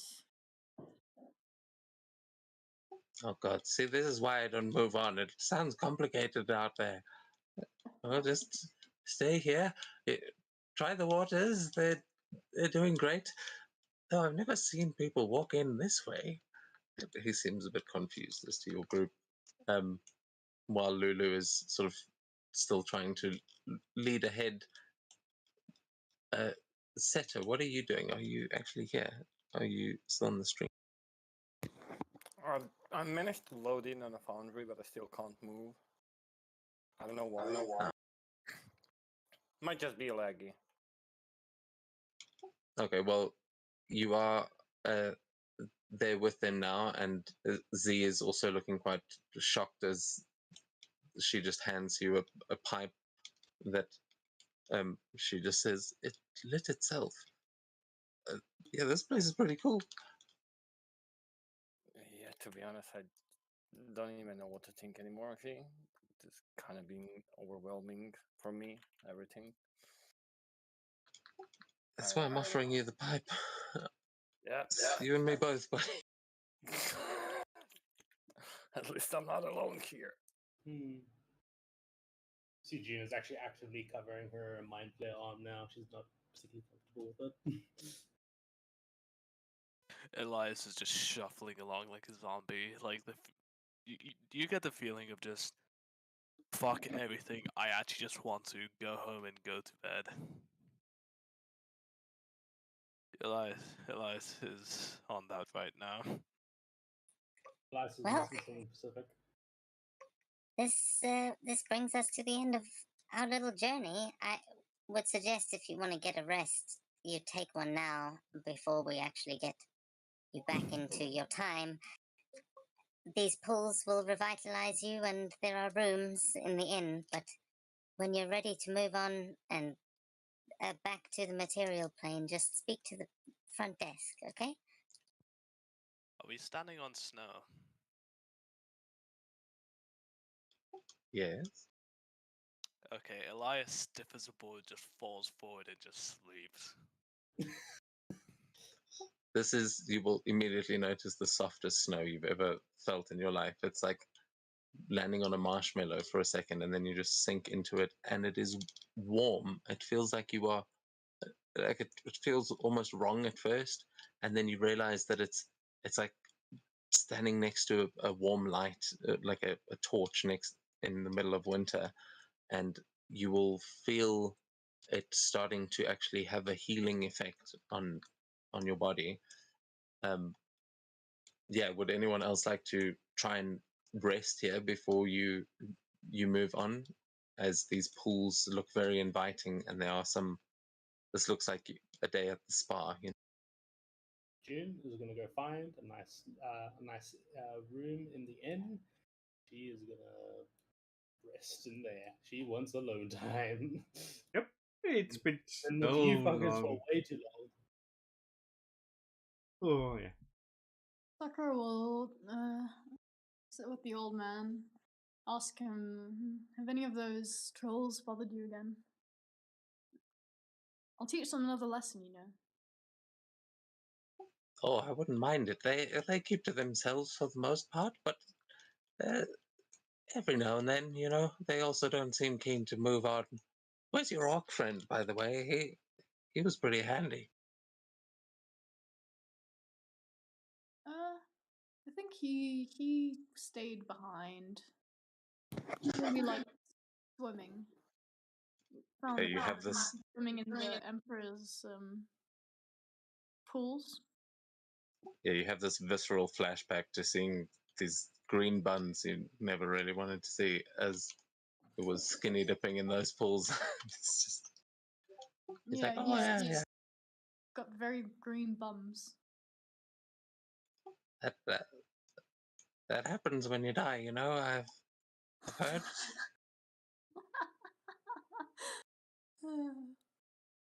It depends how you die, of course. I don't know. You don't What got you actually? I mean, you were just here the other day.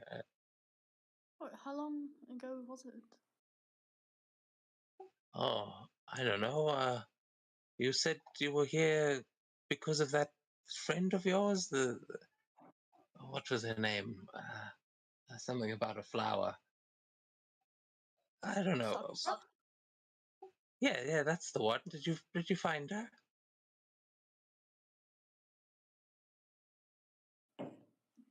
Sakura's confused. Not gonna lie. Yeah, he you realize that when when he saw you, he said, "Oh, hi, Kaya," and it suddenly dawns, like you suddenly realize that he called you the wrong name and has clearly mistaken you for someone else. I am Sakura. We saved you from the orcs, remember? Oh, no, not the orcs, the trolls. Huh? No, that was the little girl with the pink hair. Oh, you've also. What? And he looks very confused. I get it. Yes, we're kind of merged to an extent. The body is hers, but the mind is mine. And, well, the mind and soul are mine. Oh, you spoke to one of the gold masks, didn't you? I tell people to stay away, but they never listen. There's more than one? What, of the gold masks? Yeah, they're all over the place. Comes in here every day, fetches a bunch of new souls, and then we never see them again. But I think they've gone to a better place. They seem holy, you know. Usually come with the kami. She looks at him and says seriously, "Believe me, they have not gone to a better place. The leader of the gold masks is... She'll actually say this telepathically. The leader of the gold masks is actually our enemy. He's not a good person. If you Oh, can, try and convince them to not go with him." oh, I knew there was something fishy about him. So you did go to the hells then? I take it. Yeah, I went to the hells and then to the heavens. Oh, what a journey. Well, Yeah. let me know if you want to grab a bite later. Those damn chopsticks aren't getting any shorter.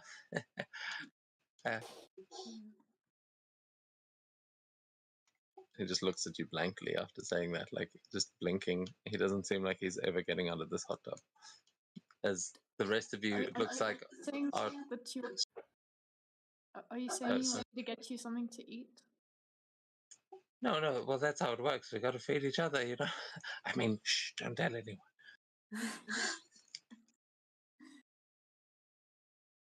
And yeah, did you?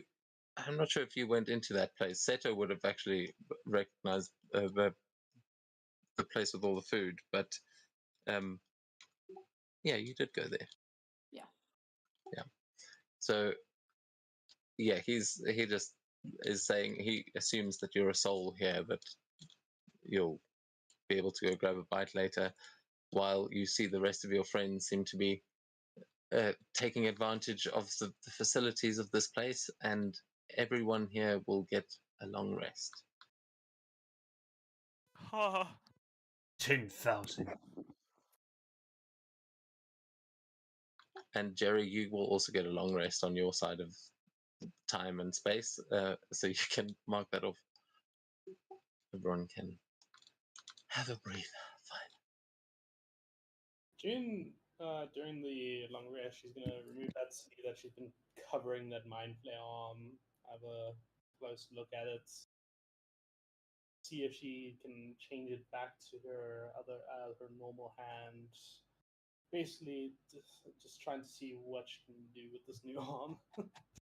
Sure, you can give me a Constitution saving throw, please.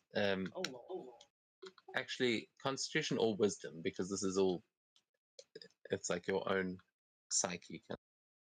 Wisdom is slightly better. I'll do that. Holy shit!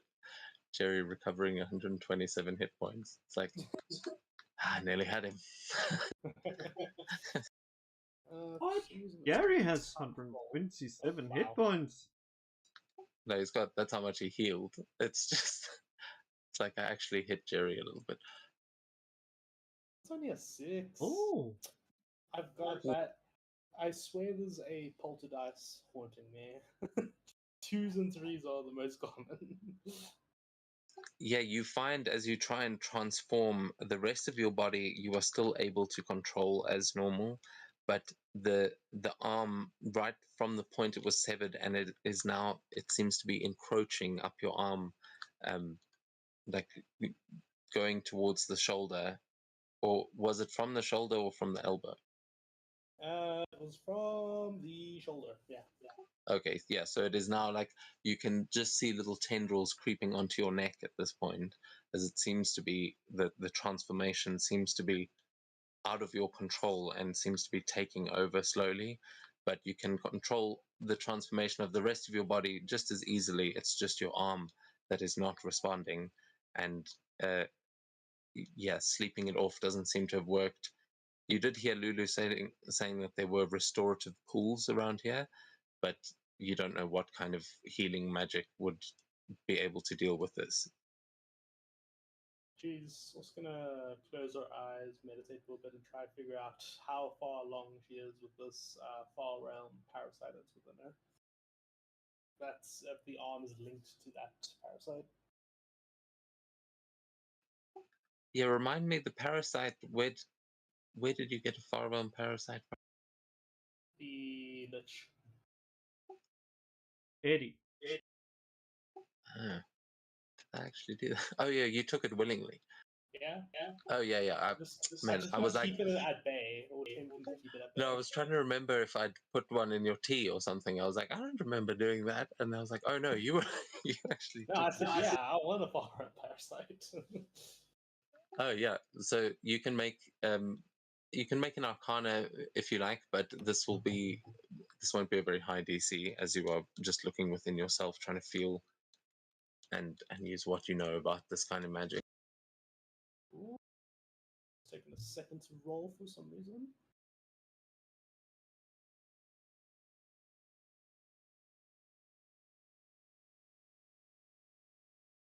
Come on, Forge, you can do it, buddy.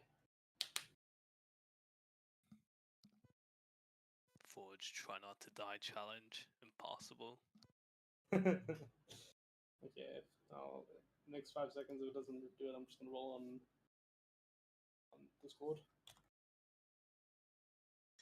Okay, but while we wait for the roll to come in, but the obvious information you would be able to gather is that it is encroaching on your body, and the easiest way to track it would be to just like by how much has transformed, obviously, but you don't know at what point you would lose control. When you were in the mind flayer form, you were still in control of your body. It's just it's like the appearance almost that seems to be changing, and essentially losing your changeling abilities. So the further those tendrils get, the more dangerous it's going to be. But to see how far along you actually are, we'll have to see that roll when it. Yeah, so that's a 21. I just quickly rolled on Discord. Oh, cool. Okay, so yeah, with a 21, you would know that this is going to need attention soon, and the Far Realm parasite is probably what is stopping you from fighting back against it. Though the transformation, this is just like, it's like having a stiff muscle or something. Like you're pretty sure that if you could like get rid of the parasite, you would be able to like fight back against this. But you know that there could be some power in this. You might be able to get something out of this if you're creative, I guess. Oh, there we go. Good rolls on that. Yeah. She'll be sitting back trying to figure out a solution to her issues, but gain some well-deserved sleep. With the 26 as well, when you do get some sleep, as you dream, you will see, I mean, you'll have pretty crazy dreams, but you will clearly see the figure of Cthulhu waiting in the darkness, like watching you in your dreams. In all the dreams that you have, there is always this Cthulhu on the horizon. And in these dreams, you will find yourself running and chasing. You're not sure what, but at the end of all of these dreams is when you see the book. And just before you can get to it, it will open itself and you'll see it full of eyes, as when you eventually wake, you have received multiple messages about how the book is what might be able to help you. So you do feel like there is a connection between both the arm, the Far Realm parasite, and the Necronomicon. Oh boy. Yeah, she's, So, yeah. she's definitely waking up from that in a cold sweat. Just keep it at bay for another couple days until we're back in Kiga, in safety. Alright, and that's when she'll be waking up and getting up. Okay. Yeah, at this point, it does not actually seem like June has been asleep very long. You guys have been sort of soaking in here for maybe an hour or so, just relaxing, and you feel revitalized as though you had taken a full night's sleep. Sakura, have you joined the old man in the tub? Yeah. Oh, right. Yeah, no, he's not complaining. Creepy Sakura. You were just chilling. What? Z comes to back you up because she's like, even if he is dead, that still could be a creepy old man, and she's she like joins you there. Estrella, what are you doing? Just enjoying that finally a bit. Been so Oh yeah, I forgot. Estrella had the hygiene thing. This is definitely, you are feeling cleaner than you have in weeks. Well, I suppose, yeah, days at least. And Seto, what about you there on the other side? You see there is a ghost in the pool with you, but they don't seem to be paying you much attention. Just a lot of rejuvenation in the water, and also probably we just comb myself and cut the unnecessary fur that probably grown in the last couple of weeks. As you are Just a lot of staring, meditation.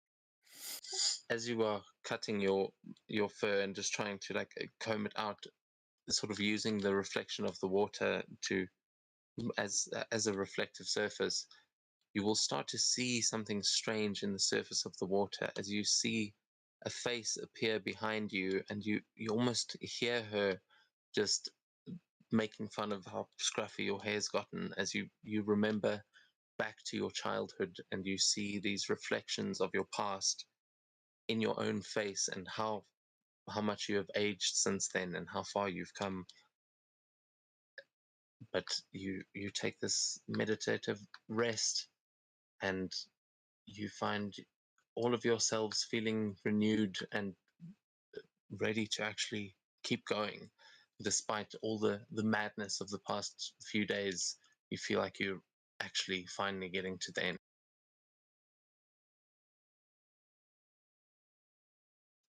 So, as everyone is revitalized, what would you like to do?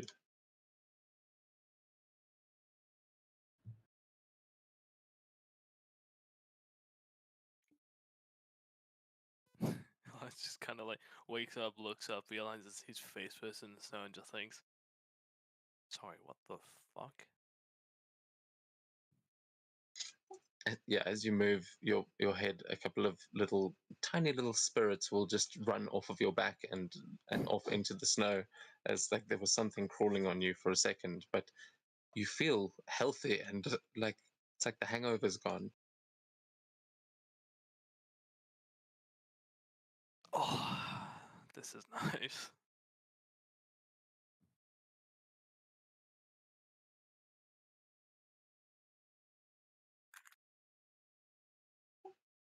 Z will say to you, Sakura, well, this has been lovely, but I think it's time to get a move on. Shall we see what's going on back in 532? That is when it is, right, sir? And he just shrugs. She says hopefully. And agrees. She also wants to know, how long have you been here? Oof, I don't know. You lose track in a place like this, but I died. Was it 432 or 541? I don't remember. No, 541 can't have happened yet. So I think it was, god damn, over 100 years ago. Oh, well, we best take our leave. I hope you enjoy your time here. Ah, thanks. Way to make a guy feel old. Ah. If it helps, I'm gonna live way past 100 years. Yeah, sure you will. You know you're dead, right? She just laughs and says, yeah, of course, and winks. Oh, the young ones take too long to accept it. Poor girl.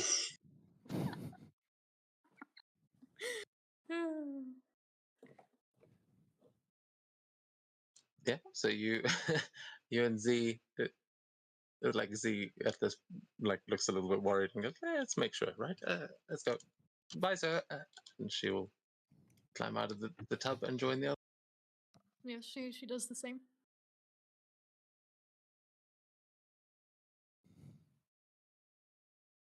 Do you just go No. into the tub and just get your clothes wet?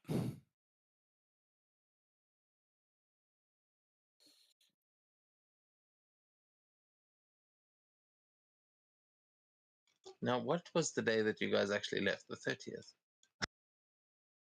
I have no idea. Yeah. 31. 31. Just before the Sakura's birthday. But was it the 31st or the 30th? The 31st, as that is on the world end. I haven't checked. Thanks. I've got it here in my notes somewhere, but I just needed to double. Yeah, on like it was by spring. It was basically the festival. Oh, it was Laurie Day. Yeah, we knew that was. Yeah. Okay, so and it was like about 10 in the morning or something. So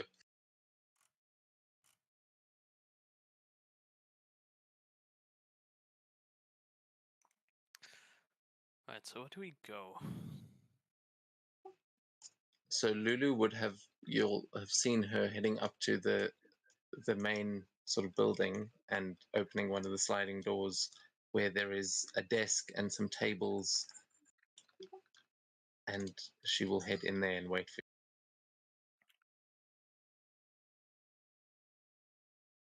Ah, right, reception. Oh, Oh, look, it's Grim Reaper. hey, bro. sorry, I'm just I'm actually. bringing Seto and Z. That But is yeah, one you of the will see three. this. You will see the spirit sort of hovering over the desk, and it has a big book in front of it, this massive ledger of names that it seems to be there waiting for people to come in, like, and welcome it to the spa. But it does definitely look Grim Reaper.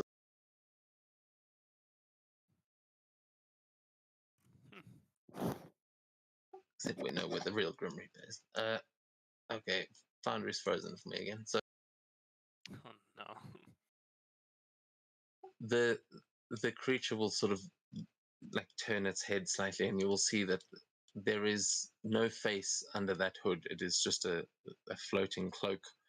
This looks like, what are they called? The Nazgul.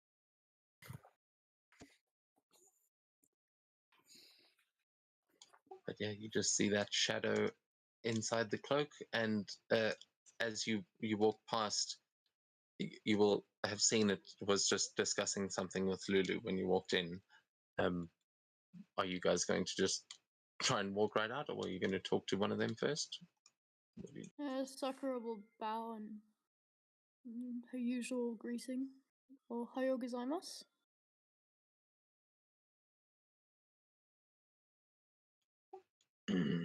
You have returned? Yeah, but this time I'm not actually dead. I know that old man thinks I'm just in denial, but I'm actually not dead. You can check my pulse if you like. No, I can see you are all living. The Hollyphant tells me you have come through time.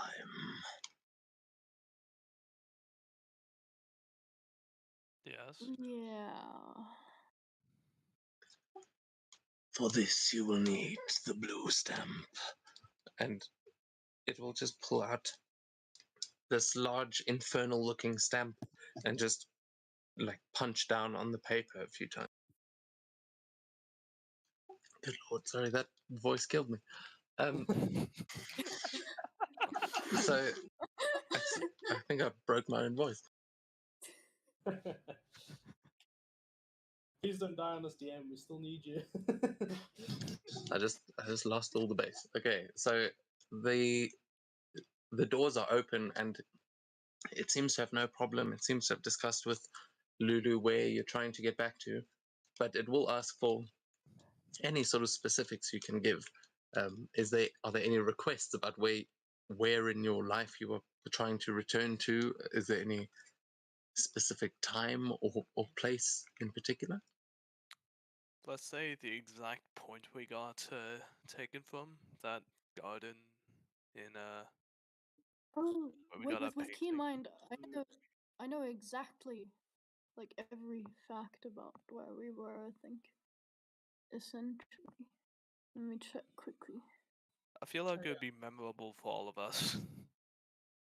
Yeah, but the exact spot is in a Yes. lot. Yeah, Sakura literally is the only one with the watch to have known exactly when that happened, but you all know where you were and like what day it was, but the exact time, because that's also, yes, as Elias, as you are making that suggestion, Sakura would be able to, point out that if you arrive too early, you might run into yourselves again. I don't see a problem. That way, we can prevent a bad day from happening. Oh, that's gonna be a time paradox. Let's rather not do that. Yeah, Z's like pinching the bridge of her nose, going, "Please, no more paradoxes. I've had enough for one lifetime, I think." Yeah, so timey-wimey shit is not something I want to fuck around with anymore.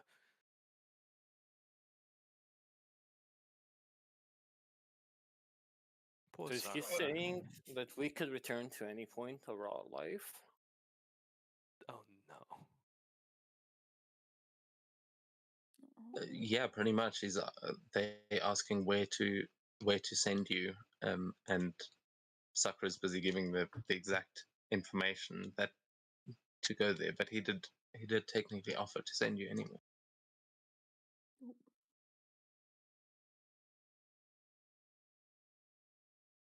You know what? I think we fucked with time enough. Don't you guys think so? Oh, Shut up. You shut up. Let's go find Jerry. Sato, you're always the responsible one. Why are you wanting to change time now?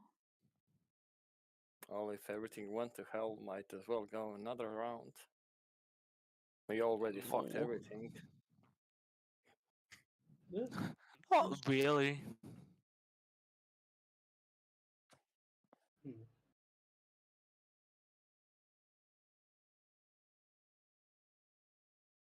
Well, Indra will walk in at this point because I'd almost forgotten he was there, and say, Oh yeah. I mean, I don't think you can run out of opportunities to fuck with time. Can you? If you can go to any point, and if we've already done that, then isn't it already isn't time kind of meaningless now?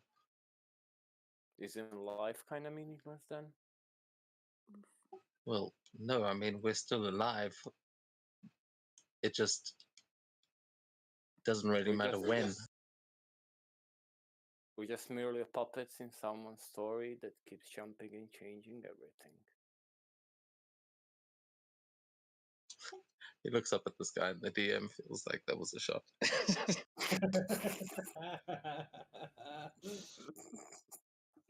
Wait, what? Shots Look, fired. Shots fired. you don't want to anger the gods, man. Hey, you never know what could happen. Oh, man. But you're right. This universe can be a cruel place, but that's why we seek understanding, right? To conquer the fear. I guess. Well, I just kind of want to get revenge on some people.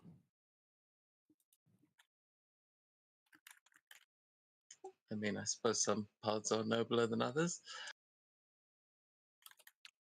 I wouldn't say it's noble. I want to wage war. That doesn't sound very good or responsible. Good thing I'm neither. Personally, I think we've fucked with the timeline enough. And I think if we remember this, it won't happen. Because as soon as you remember the future, there's that paradox that future can no longer take place and whatnot. So why don't we just go back to where we were and continue with what we were doing? And instead of trying to mess things up even more.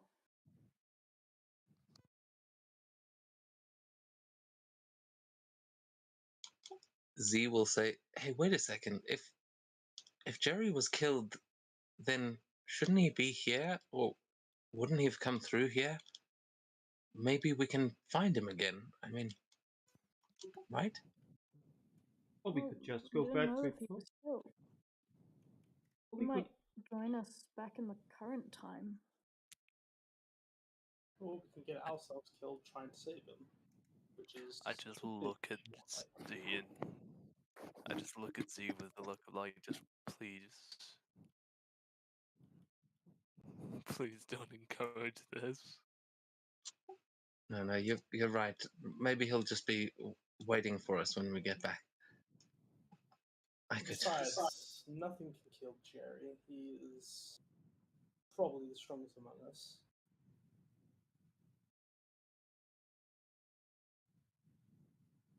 If there's a way for him to get back, he'll find a way back.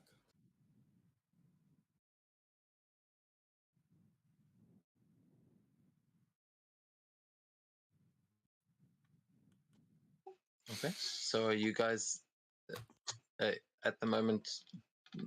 They sort of waiting for your confirmation, Sakura, as to what time you would like to be sent to. I mean, you've got the exact time that you guys left. So where are you going to ask to? 2 seconds after, well, 3 seconds after the exact time that we left. Okay. Just to be safe.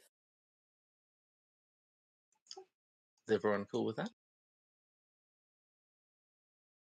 Yep.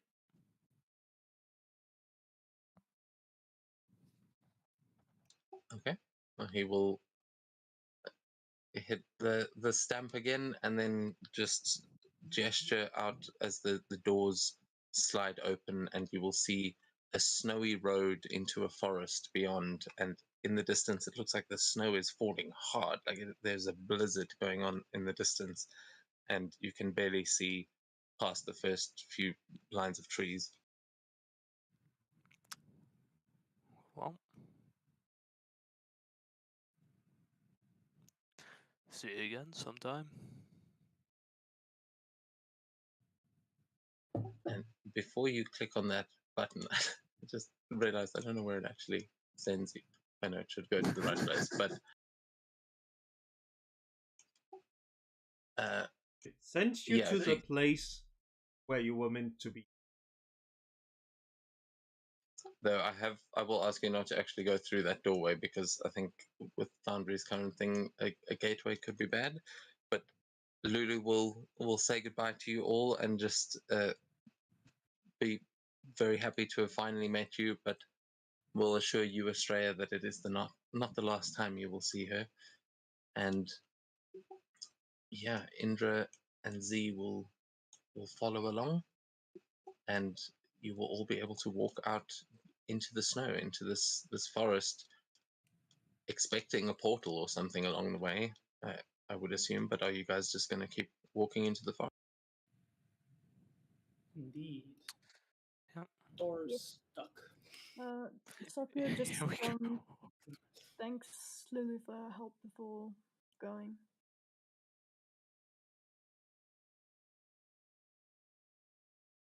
Or stuck. I know the way. Can't you guys go through the? No, we can't. Oh, Or Oh, stuck. my, Time to implore the What? door thing. Oh, there you go. and Oh shit! We got Seto. yeah, well, Seto, you are the last to sort of go out. Are you going to make a different request or say something? No, I don't think we need to derail this shit no longer. But I was just kidding about that. You can do whatever feels right to you. If you want to ask them something, you can. But this is your chance.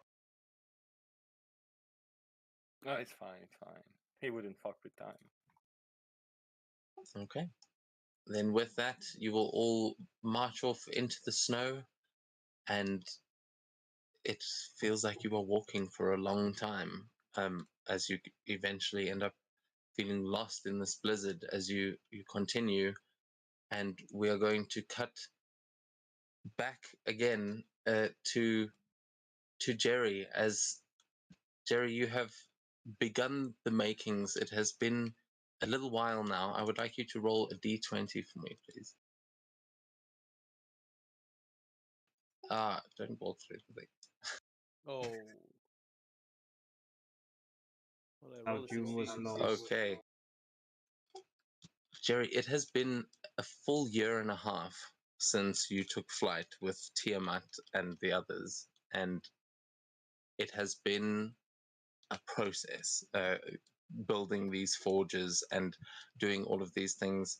It has been 16 months since you left that point, and you have been hard at work on these, basically designing the Titans for the first time and creating bodies. You have had the help of the Hells and of dragons, and you have managed to create a little workshop for yourself where you're working on some things while the volcanoes are cleared of the beasts within. There have been a lot of things going on over the past year and a half, and you have managed to secure some of those volcanoes, particularly one, oh, the two forges that you knew of before have been secured by dragons and are potential sites for building your Titans. But right now, you are in a smaller workshop working on some designs, as this has taken you much longer than you ever expected it to. What would you like to do as you find yourself in this sort of Frankenstein moment of finally some of these things have come together? Um, what would you be working on, and how would you be trying to build Titans in this time? Quick question. Would the manual of Iron Golems would have helped me? Yeah, absolutely. You would be able to use all of those manuals that you've gotten. A couple of things that I obviously still haven't added, but you've got blueprints and designs that you found before that you have been able to refine yourself, and you've got a small team of madcaps to help you just in these smaller things.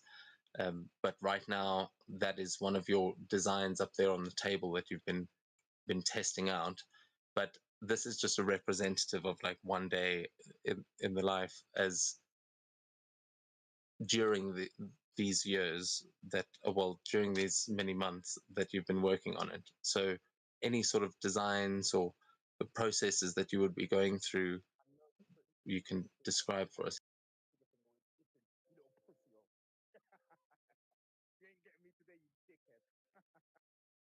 I'm hearing a video or Oh. something. Okay, never mind. I was hearing something.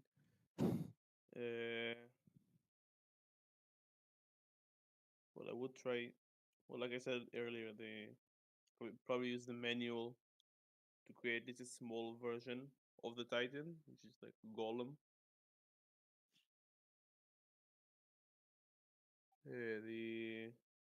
Well, Arco said he can help with the hard design, so I assume he's helping with that. Yeah, you'll see there just above you on the map, there is a heart monitor that is of dwarvish design that you have placed into the iron golem on the table there that he definitely helped you with, and they have been expanding their forges across the world. There are quite a few dwarven forges now as well, but they are working on something special for you nearby for the help with the Titan blood process.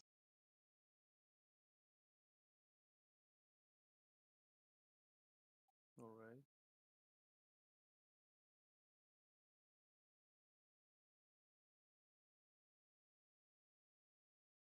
So I have the body and I have the heart.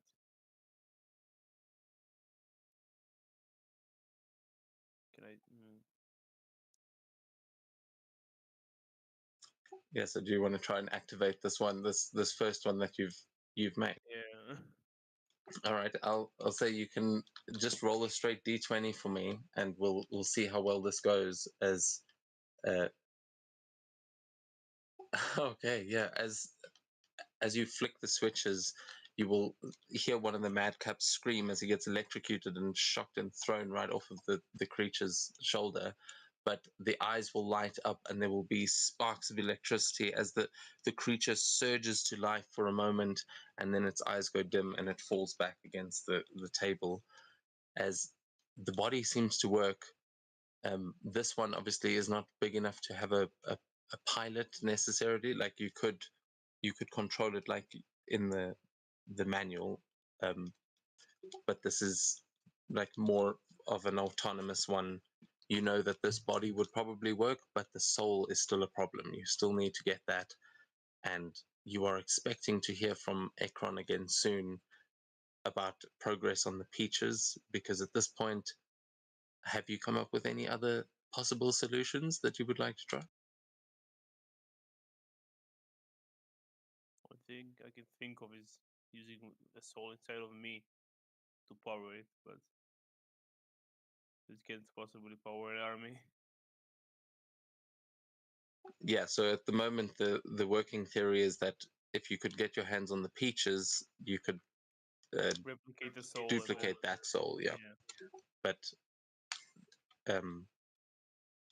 yeah, you have not heard many good things, as you are hard at work trying to get this thing operational with the help of these little madcaps.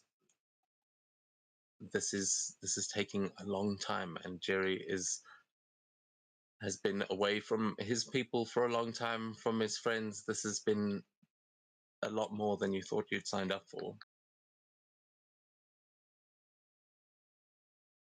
But you know that Ekron is supposed to be coming to town not long from now. The dragons have pretty much taken over this side of the world. They have started to divide land amongst the different dragons, and it seems strange to think that this place you knew so well was ruled by dragons. But the longer you've been here, and the more you've seen, the more you've started to wonder if the world you came from wasn't still ruled by dragons. Like they start separating the lands that you know to belong to certain clans, but you know that wars can shift borders, and the Kigani people were no stranger to that. So you have some inklings that dragons were more involved than locals may have thought. But is there anything else you would like to do over this time that you spend in the early days of Kiga? Did Futsunushi make any contact? You will not hear from Futsunishi again. The gods are particularly absent from this place, and Ekron seems to like it that way.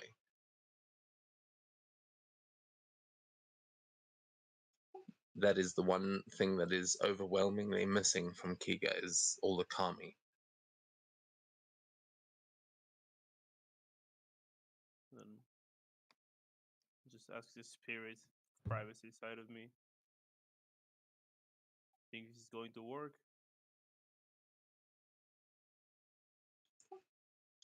You will feel not words necessarily, but you'll feel an analysis happening inside yourself, like you hear a percentage coming back to you, and it says that you have got a 60% probability of success. I can work with that.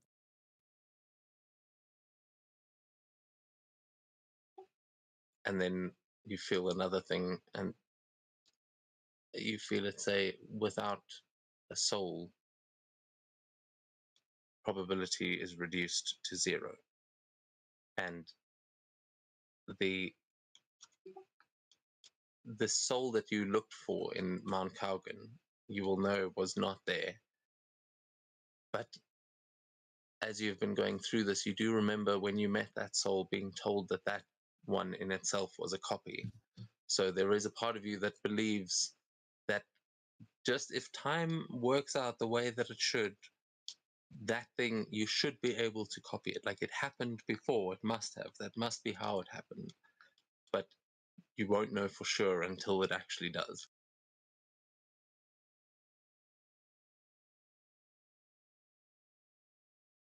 Okay. Nothing else I can think of at the moment. And with that, we return to the others as you finally break through the other side of this blizzard. And back in the year 532, you all spill out into the gardens that you were in quite a while ago now. And yeah, as the snow continues to fall around you, you see it finally clearing, and you all find yourselves standing in a garden as you see a red line of energy just close on the other side and just disappear as you are back in Kiga.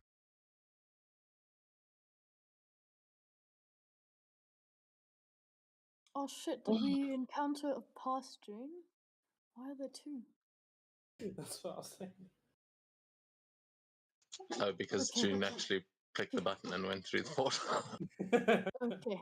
I was like, shit, did June go through, like... Is it... Why? I calculated the timing precisely. No. Maybe this is just what's called like the parasite infected June from another timeline.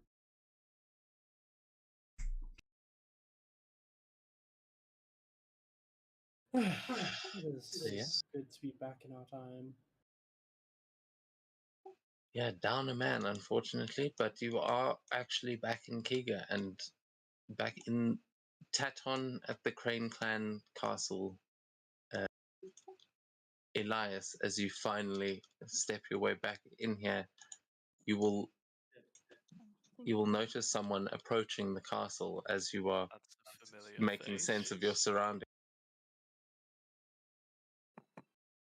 Sakura is trying to remember where we actually left off. What the hell were we doing here last time we were here? Just as Minamoto approaches, I just nod my head. It's Wait! I Are know. you? We were getting missing rings for people. Getting ready to basically ready for Oh the no, festival. everybody has the rings now, don't they? Yeah, because we got them from the masters that train in. Because Cessa was missing one, Elias was missing one. No, I wasn't. Was he not? Who was it? I was Ah, at a duel where I annihilated a crow guy. yeah. Yeah, you summoned Cthulhu instead. No. I summoned Cthulhu after that. No, I you. annihilated While we a were crow. at the fire ring, you went and summoned Cthulhu.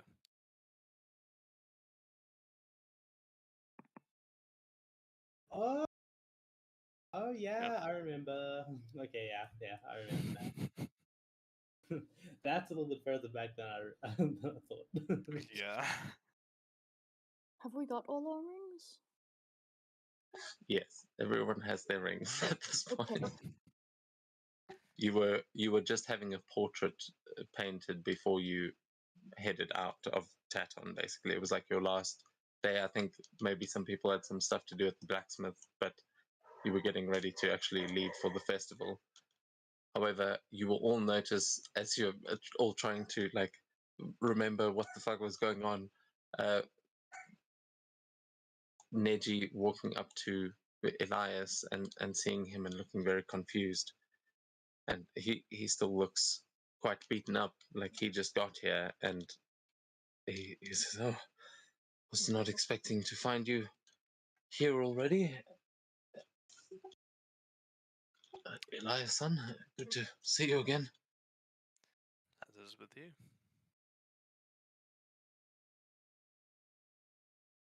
May I ask what you've come here for? I have come to see the daimyo. Oh, To sorry, the, I'll wait then. as you step out of the way, you'll hear the footsteps of the other Doji Tanitsu walking out behind you and saying, "Ah, Mr. Muramoto, it is. We heard that you had arrived. Please come in out of the cold. I see you have already reconnected with your clan from home," and just gives a nod. And Miramoto looks very confused. He says, "Yes, a pleasure to see friendly faces." And just gives you a nod, Elias, but you can see he looks very confused as to why this man is referring to you as Red Dragon. I'll just turn my head and wink with my other eye away from Doji.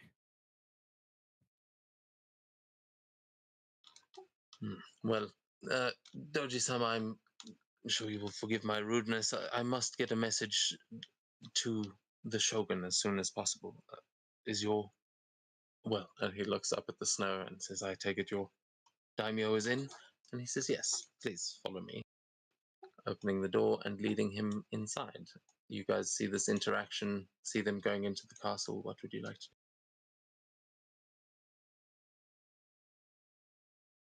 I can't actually remember if I have business with the blacksmith left to do, but I remember I have.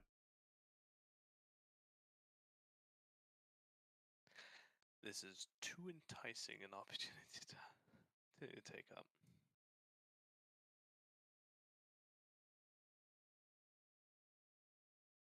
Yeah, so Estrella was the only one that had actually ordered a sword, but for the rest of you, you did still have the option to try and go and get something made by these smiths if you wanted. However, yeah, it was pretty much, they were pretty busy and fully booked. Estrella seemed to be the only one that actually took the time to do that last time. I mean,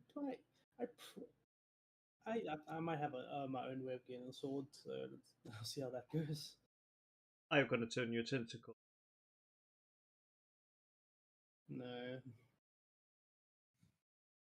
Sakura might just go and ask them to sharpen or enhance her family swords. Just make sure they're like fit for the ceremony.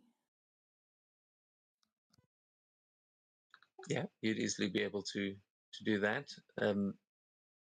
Z would say, guys, Jerry's not here waiting for us. Should we not? I mean, what the hell are we going to do about that? We can't just leave him.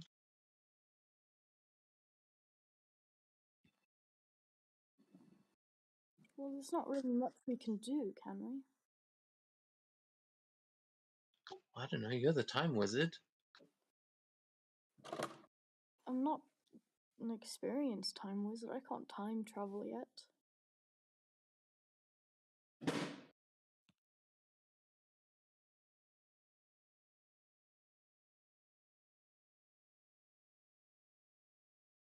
Ritual and gate and body. So the question is occupied.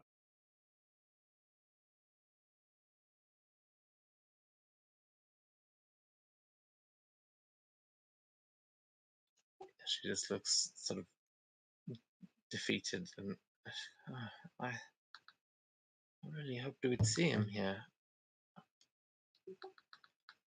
I don't know. I guess if you guys are going to the blacksmith, I'm gonna go pay my respects at the forge. It was his happy place, I think.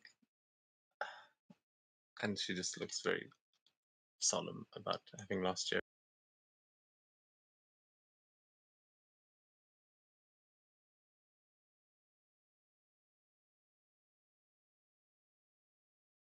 Yeah, but he's in a different time. Yeah.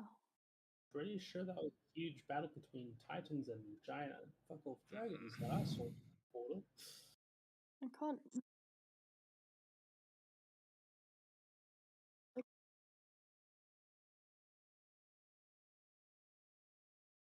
No.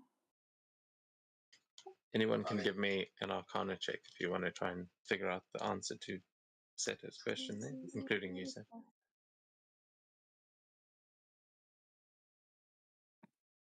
I might get a nat 20. Why is it not sending it through? Ugh. Just see. It didn't send it through, but that's a 26.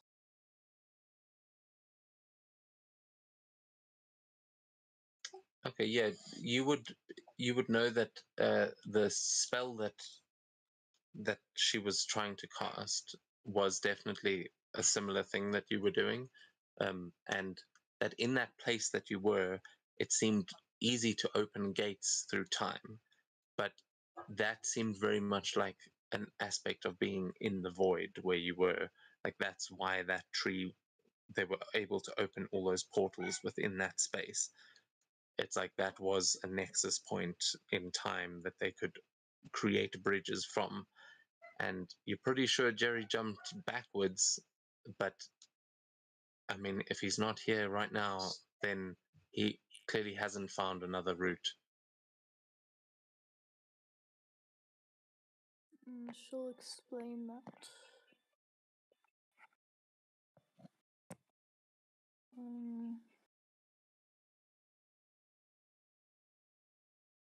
I'm assuming that with Demiplane, because I think there's a door that leads to the Dragon Island that leads to the Feywilds. Can she create another door that leads to the Void in that Demiplane?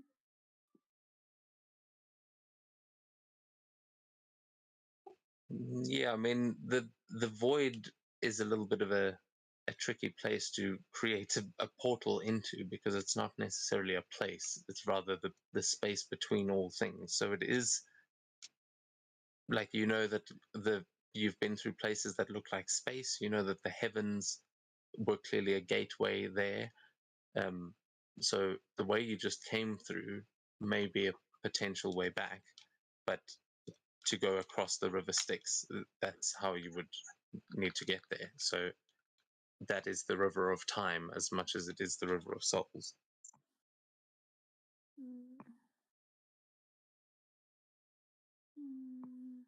Would Jerry know that?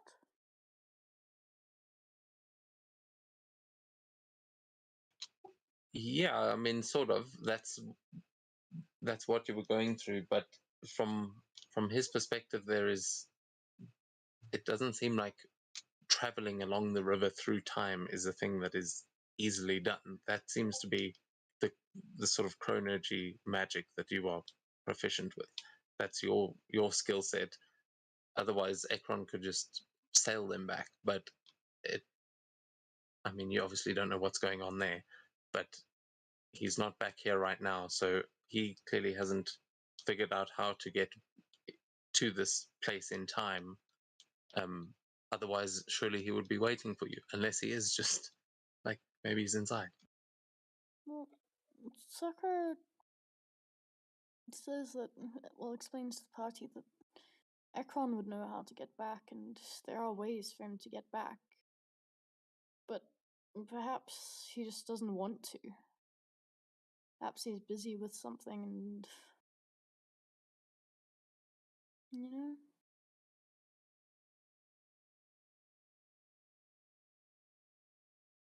And he wouldn't remember the exact second we got back. When he got back, he might have just said the next day. Just to make sure, you know? He might have said, okay, we left on the 31st, let me come back the next day.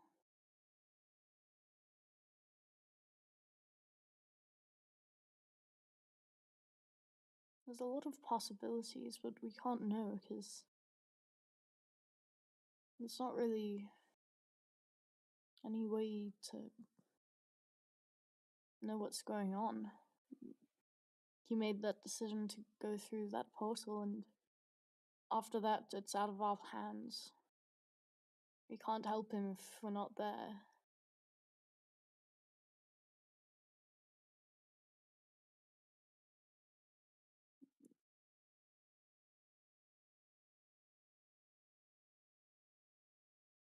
But I feel like he'll be back eventually. Perhaps sooner than we think.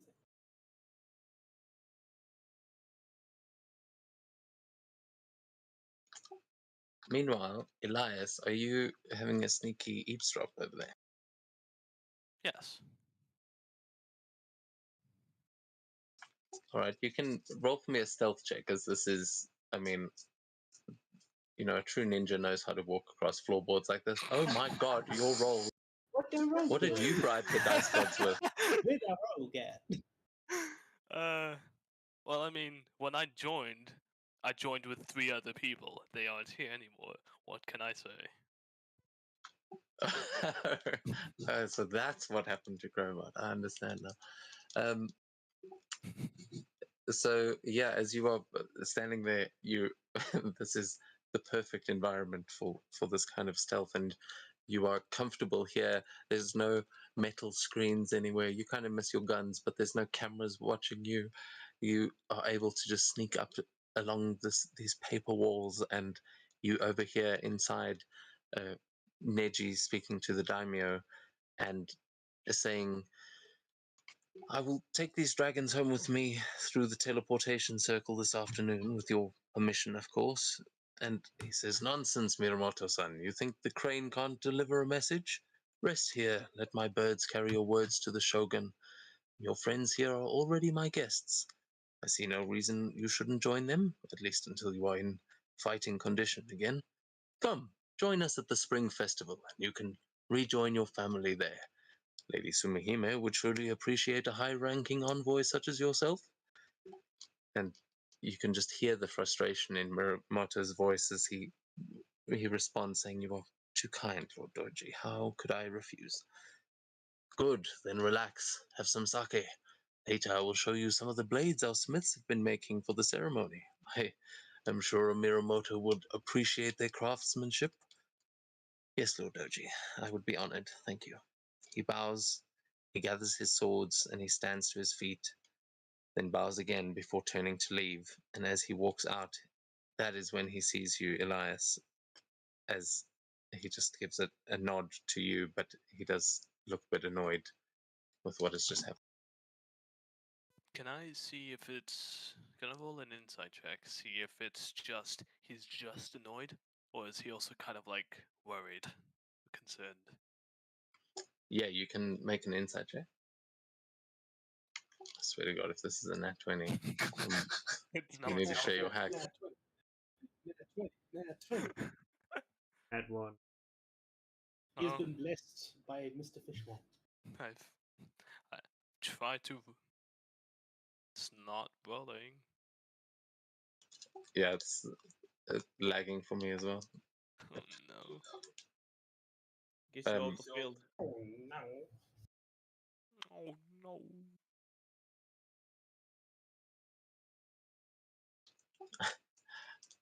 Okay, I mean, I don't know where that roll is, but knowing you, will probably be There it is. 30. Cool.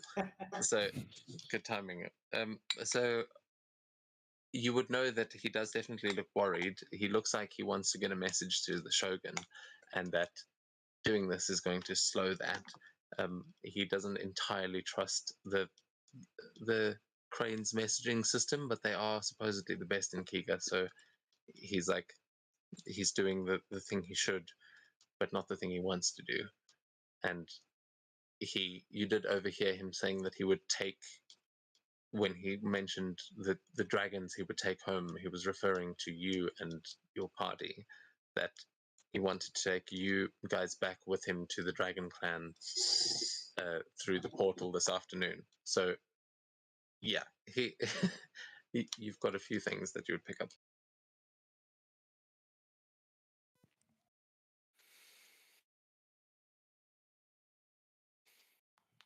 Ooh. Boss. Things are happening.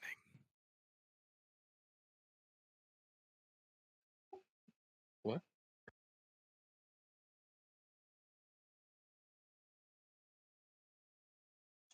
Elias, are you there?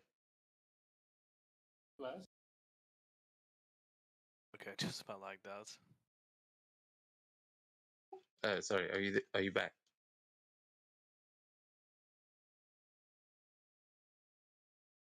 Can the rest of you guys hear me? Yeah. Yes. Yep.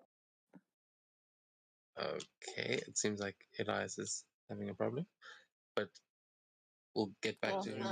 Oh, there we go. We'll get back to him when he returns. But the rest of you outside, what are you guys? Are you guys going to go into town to the blacksmith? Are you going to investigate here? What are you going To the blacksmith. Yeah, Okay. Sakura is going to the blacksmith. Where is June go? Seta would go with G to pay homage.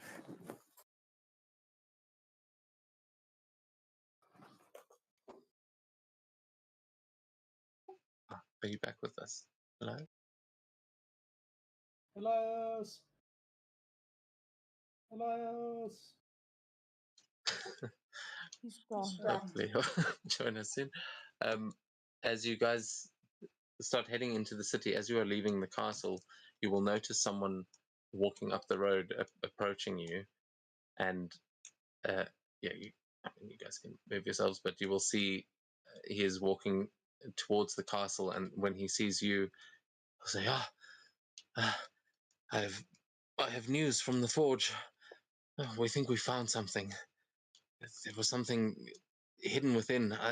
I think you were the ones who opened it, correct? Yeah. I think you should come with me. This is strange magic, and yeah, you will be able to, if you want, to go past the blacksmith on your way. But he immediately is going to run up to the castle to try and tell the daimyo about something, but tells you to head over to the forge that they've found something. To the forge! Yeah, maybe. Let's stop by the blacksmith on the way. But out of character, maybe Elias can eavesdrop on that conversation too and tell us about it. Yeah, too bad. I'm back now. Yeah. Hi Okay, back. cool. Yeah. Fuck. So you got the impression that that Neji was definitely worried, but he had said that he was going to transport you guys back to the Dragon Clan that afternoon, like as his party. So, and the rest of your friends seem to be gathering up to go head towards the blacksmith.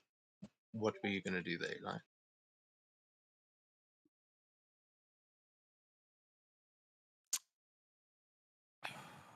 I think I'll probably write with one of my little paper birds. The ones that don't explode. Yes, those ones. Little paper birds just saying Minamoto wants us to return with him through a portal or something. Because he seems to be apparently worried about something. Well, you would know that he wants to report what happened with the Blue Dragon Clan. That I mean, you guys. He doesn't know you were responsible. He sees you as an ally, but you know what he is trying to report to the Shogun because you were there. Ah. So yeah, you know what he's worried about. Or it's just he's like frustrated because he can't just go there himself and doesn't quite trust the Crane Clan.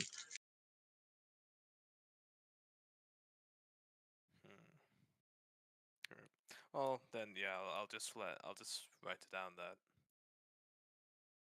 it's about the earlier incident. With the oh fuck. And who are you trying to send this to? The party. Oh, okay. Yeah, so you can, I mean, you can still, you see them leaving the castle. You're just inside. You can join them if you want, but if you were going to stay and do more things there in the castle, then you absolutely can. Are you staying there? Yeah, I think I'd just like to just chill outside. Okay, then you will see the same samurai as the others have just seen running past, and he will tell you the same thing, that they found something at the forge, but he'll just tell you that quickly as he rushes past to go and alert the daimyo. Okay, I would like to see what happened at the forge. So yeah, as you kind of lean back and about to settle in, it's like, oh, okay, fine, and you carry on. You will eventually catch up with everyone else as they reach the door. We can go through what, if you guys wanted to go past the blacksmith. Were you going to do that? Yeah, Sakura wants to do it. Yes. Okay, well we can go over that stuff retrospectively because that's like shopping kind of stuff. Cool. And we're running a bit low on time. It's already 11:30. So as you guys will head over to the forge door, you will see that the shogun, I mean the daimyo and that same samurai will not be far behind you again. And I will put your characters down, and you will notice that something strange is happening with the forge door, and I'll tell you what it is when I put you down. God damn, I keep losing your token.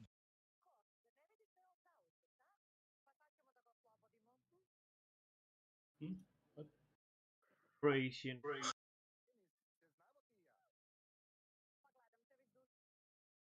Okay, so Seto, can we get a TV in the background there?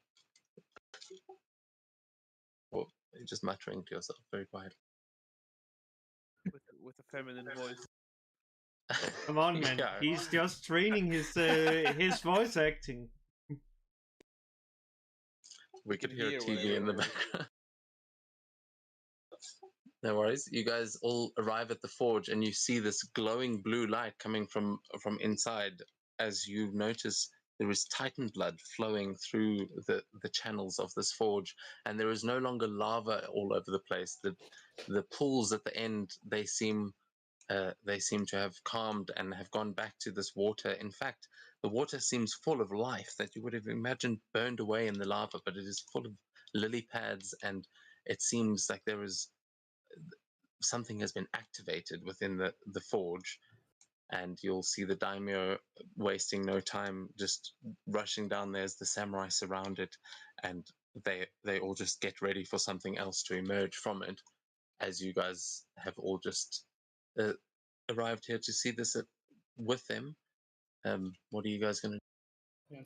So immediately, Jin, like on the approach to the space, I'll mention to the party, we cannot tell them that we've been time traveling and shit, because that is going to get us into a whole world of trouble. Right? We didn't fuck with the past. Oh, none of us did. I know that, but let's try keep it to ourselves. On a keep it to a need to know basis.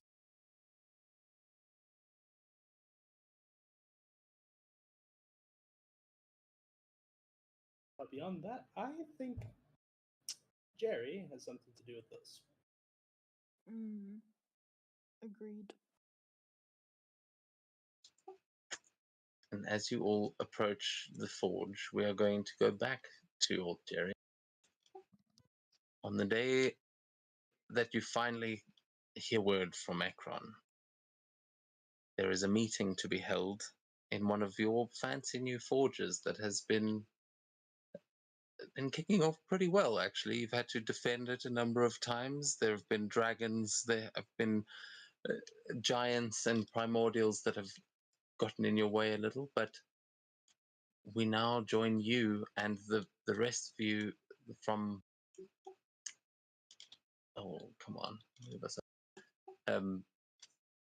Those same characters from before that have all met up here in one of the Titan forges. Is the map changing for anyone? Not yet. No. Nope. Oh no, Yes. it does. Ah, there we go. Okay. Orange.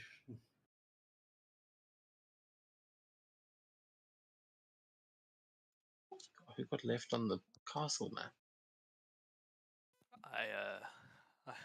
I've reloaded my forge, so Yeah, for some reason everything is orange. Yeah, that'll... It's fine. The map should load in a sec. Okay.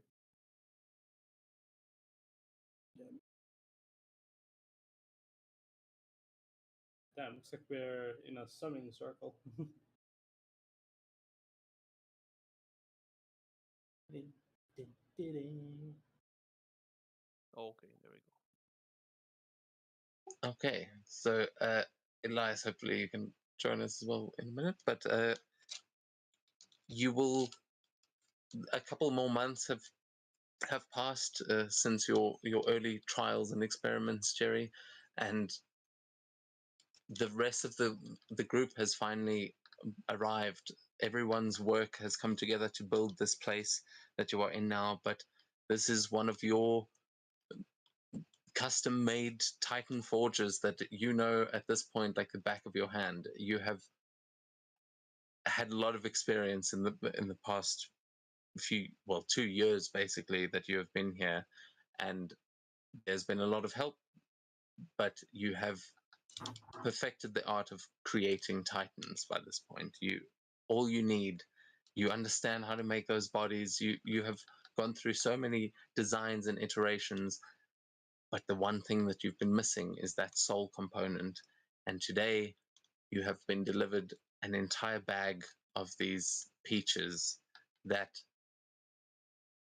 Let's see, everyone roll a d20 for me. D20. Because this is totally stuff that we could go and do properly in a one-shot one day, but... I'd be so down to play William in a one-shot. He's my boy.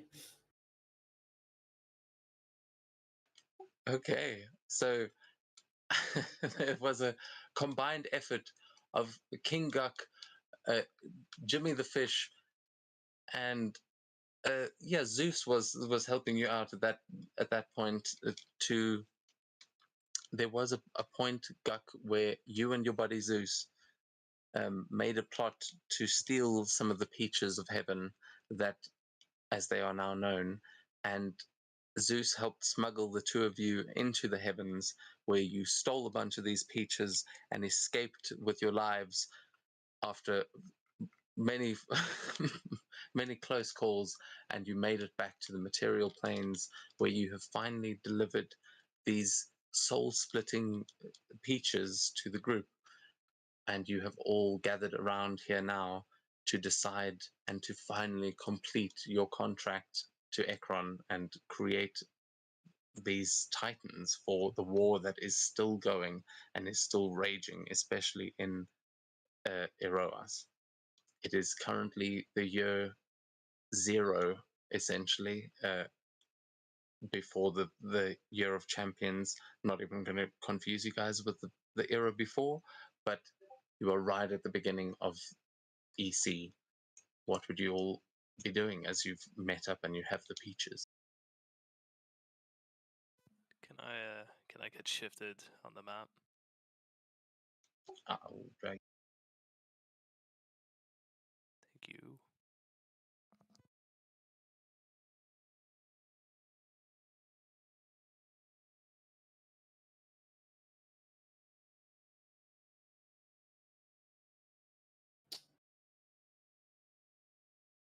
I mean, what are we I'm here. supposed to be doing in here? Well, Indra will say, well, if we've got them, then we can do it, right? We can try and split Master Kai. We can power up the Titans. So I mean, it's you two, and he points at Master Kai and Jerry and says that, I mean, it's your souls that we were going to try and split, right? Big guy's got the scythe, so Well, I hope it works. I don't know, it seems quite risky. What if you try and split us and I lose him forever? He's my brother. You have something Indra. to search for. After all this effort and all this time, now you hesitate? Indra, are you certain this will work? well, I mean, no, but as far as I understood it, the danger was that you would create too many souls, that it's not that you would lose them. And besides, if a soul does get lost, Ekron can just catch it in the river, right?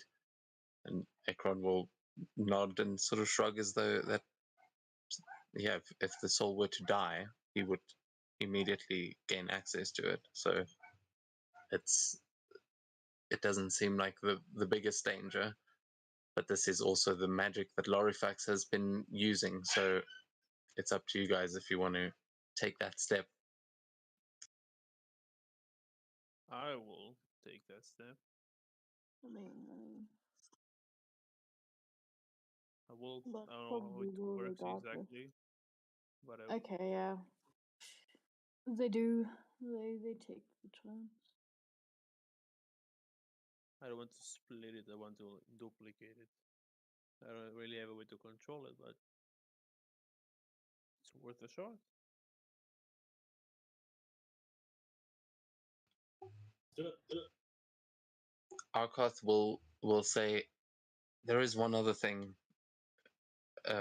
Ekron and I have discussed a way to get you back to your time, Jerry, once this is all complete. And, well, time travel is a dangerous game. And Indra will just nod, just going, it's clearly too complicated. And he'll say, but we could do it the old-fashioned way. You know, many things have been frozen in ice for thousands of years. We have built a chamber into this forge that could hold you, if you so desired. It would be less risky than sending you back across the river, but it is ultimately up to you which way you would like to go, assuming this works, of course. Will I be aging the time? Well, if it works, you shouldn't age a day. It should be as if you went to sleep, and you'll just have to hope that someone wakes you. And I don't know, however long. How long did you say it was again? 500 odd years? 532, if I recall. Well, it shouldn't be too difficult to leave a message, and Indra will nod and he'll say, I mean, no spoilers, but I think it will work. So let's try it. Assuming the peaches work. Yeah, so first things first is to deal with the peaches. You have got a bag here of, like, I'll say, I'll roll. Oh, actually, Guck and Jimmy the fish, you guys can each roll a D100 and see. They were an extra 16 because wow. But you guys were the ones that stole them. Okay, nice. So you've got at least 100 peaches in this bag. It is a good haul. So if anyone wants to eat a peach, you know what will happen. It will copy your soul, but basically that's a +1 life. And you guys have got the option to do that. So buffs a whole lot of your stats, doesn't it? If I remember correctly. Yeah, it does. I think it gives you turns 1 to a 30 or something. Something crazy like that, yeah. But yeah, the idea of like eating multiple would copy your soul multiple times and extend your lifespan. But yeah, they would technically, I suppose, make you stronger as well. And I think everyone here there would be enough to at least do some experiments. So who would be eating one first? You could. Will. Okay. So I'm not sure how it works, but can I like? Well, let's see if I manage to duplicate it first. well, what were you trying to ask? Because they want to power out the forge with the soul. If I manage to duplicate it. Yeah, well, that's the forge is basically created to do that, to hold the soul, and the lava in here. If you could get that right, you should be able to, because I know we've skipped over quite a bit of stuff, but you would be able to turn this lava into Titan blood if you were able to power up the systems. That's one of the things you've been working on, is back engineering that vial that you brought from Kamigawa, and that, you know, the combination you've managed to get some in Mount Kaugen, but the one here, it needs to be activated. Basically, this forge, it's only creating bodies at the moment. Yeah, I'll bite the peach. Okay. Yeah, as you bite the peach, is anyone else going to dig into one? I mean, that isn't. I mean, some of you might just want longer life. William. Yes. This is how you split the souls, right? Yeah. So for you, in order to split the soul, you would need to take a bite of the peach and then split the peach, like split the pip. You know how a peach pit is like in 2 halves. If you could separate them, you may be able to actually separate the soul and create an entirely new body. Oh, okay. She'll do that. Okay. Is that Nom, nom, nom. Nom, nom. Big bite. Because he's a fish, Jimmy just kind of like, yeah, we can't split that one now. I guess maybe that's a good thing. But were you just inhaling the whole thing? Yes. I would like you to please give me a Constitution saving throw as you immediately start choking on the peach. Wait, Come on, There's where's the the bad next one? roll. wait. William will go within 5 feet of you, so you can get above to your saving throw. I can't So- remember what it is. Well, I will tell you what happens. The pip basically with this with this buff, as you start choking, William approaches you, and just the holy aura like emanating from him is enough to like you feel this strange sensation, and then you just almost vomit and spit this peach pit right back through the air. As William, as you're walking towards it, the peach pit is going to hit you directly in the eye. As you are wearing a helmet, right? yeah. What was that? So, I mean, I guess now I would have it off because I'm busy eating a peach as eat a peach as well. So yeah, but I mean, you don't need to remove the helmet to eat the peach either. But Right. either way, you try and maybe you bring up your sword to block it.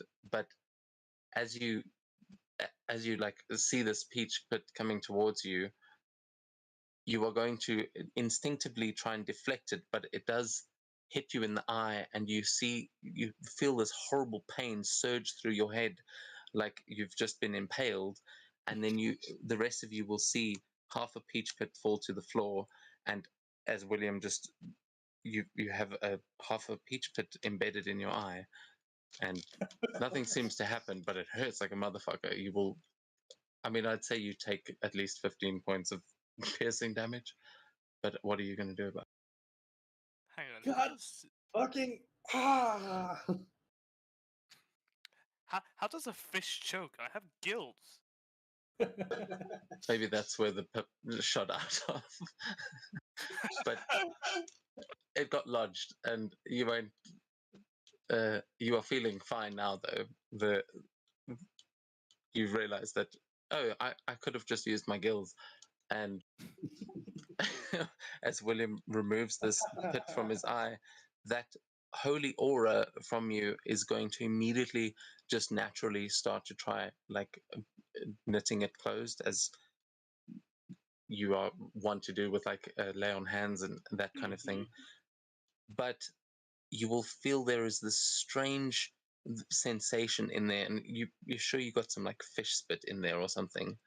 But Mr. Fishman, could you please give me a perception check? What have you done to me, Elias? What have you done? And also just go like, I'm sorry, but get the fuck away from me. So, Jimmy the Fish, you realize that a part of your soul was just shunted right into the eyeball of William over here, and knowing the fucking Olithic Cthulhu mythos that you come from, that's going to turn ugly eventually. Something weird's going to happen. You're not sure what, but that's not good for our friend William. His eyes not looking so good either. This connects dots for some reason. God damn it, James Fishman.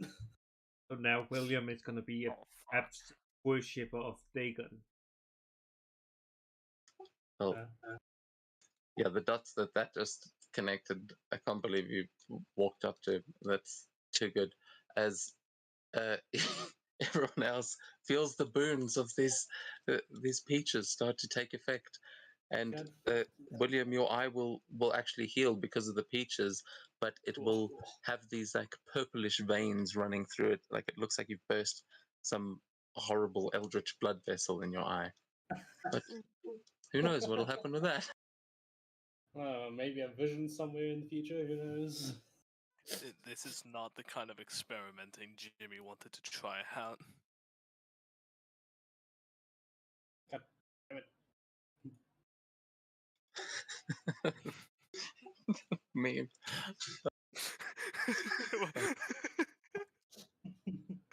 What does Shit.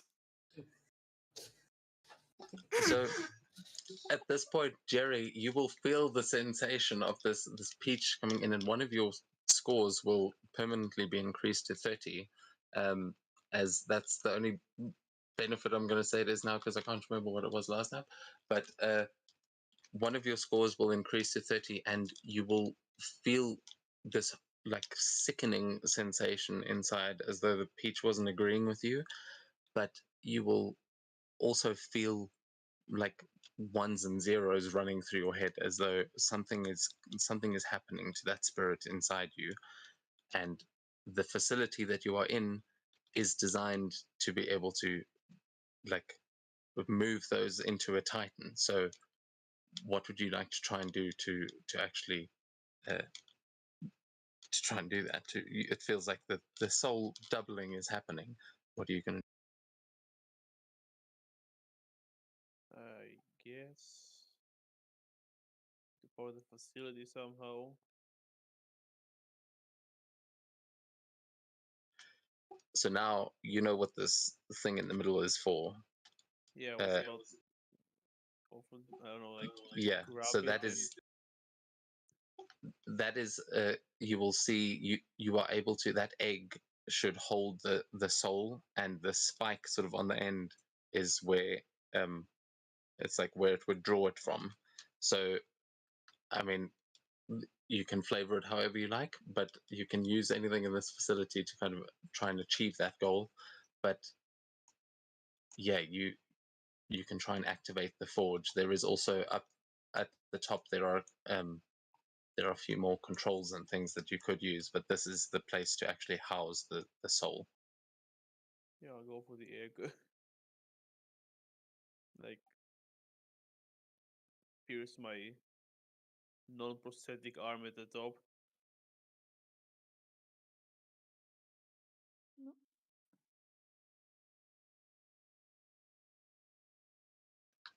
And you will see that metal begin to turn to gold as the spirit of a god is just released from your body, and you will see these little vials around you in the floor start to fill up with this glowing blue light as the forge begins to work, and the gates will, you'll see these bridges beginning to like open all the way down as the Titan blood creation begins, and your forge is now fully functional.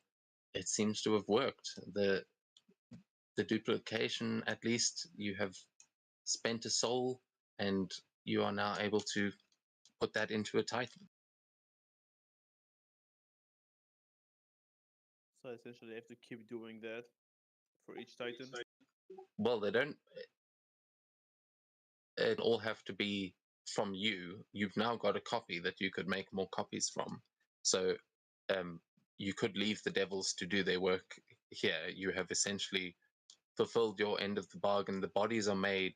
You have made a number of Titans, probably one for each of the people in this circle, and they are ready to go. They just need the fuel, basically, and you've just gotten your first batch of fuel.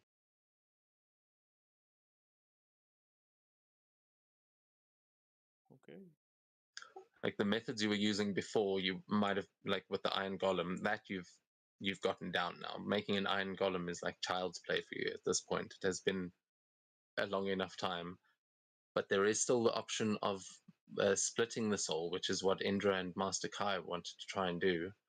And if you would like to try and collect more of this now, then you can try and eat another peach. There's still a bunch there in the bag. So what are you guys trying to do? Think that I'm done. I have no intention to live more than one life. Arkath will ask, you don't want to see your work in action before you go under? Or are you that eager to get home?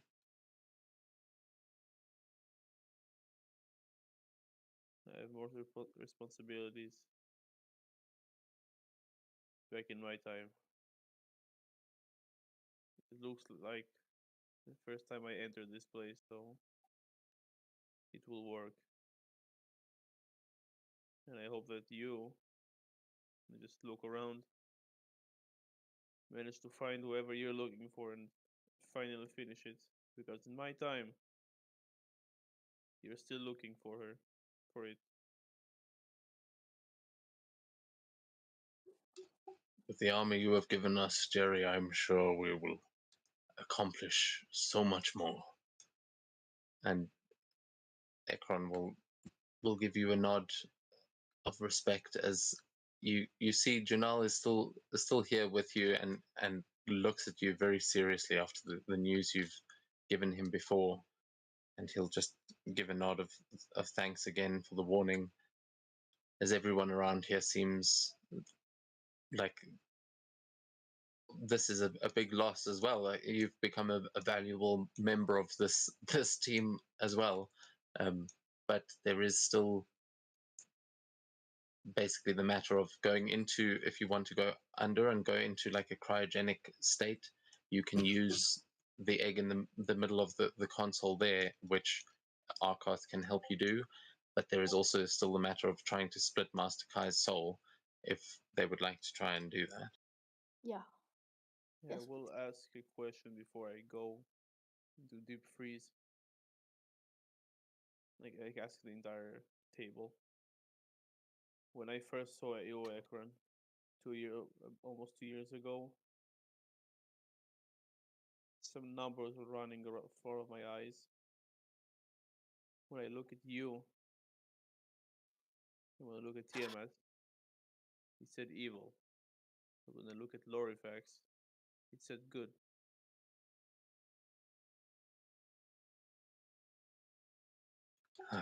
It is the eternal problem. These things are objective, of course, good and evil. They are both forces that are necessary in the world, and Lorifax tries to pass himself off as the best of them all, wants to offer a divine solution, but that is not the way this universe works. Sometimes you need the evil. So I would not trust your numbers in the skies. I would trust your own understanding of things. She is no force of good, I can assure you. Oh, trust me. I've already met her a few times on my time.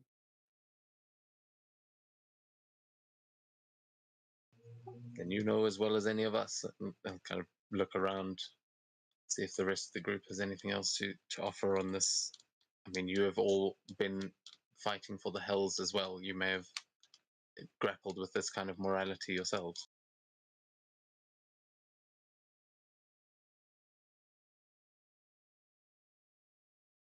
Well, Jimmy is clean in his ideals. Not great ideals, but uncompromised.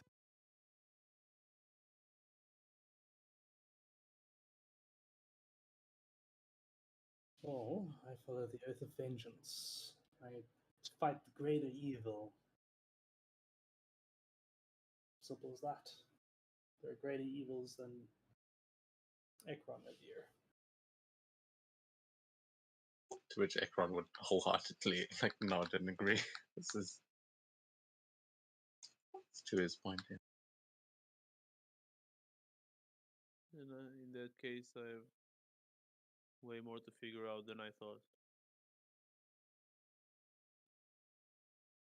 Or you could. Your time. Emily. Dive. Die down.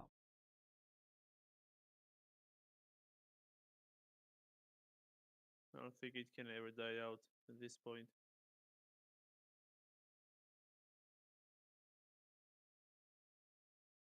I will allow a history or just an insight check, Jerry, to see, as Guk asks you this, to sort of put some puzzle pieces together, though, because I don't think it's actually been revealed. Oh, they didn't say they're the daughters of Gok? Yeah, I mean, has Estrella revealed that to Jerry? I mean, we as players obviously all know that, but would Jerry know that? I think he would maybe. What is Jerry's intelligence? Not Well, 17 is what I. Yeah, it's gotten on the because if you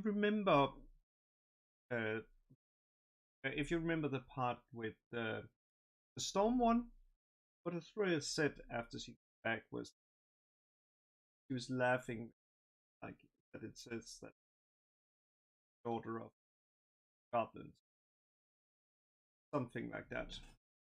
So I think. Yeah, I'd say then with a 17, you would piece together that this is Estrella's long lost father that you have heard so much about. Then, as I said, you're hard to get rid of. Same as your bloodline.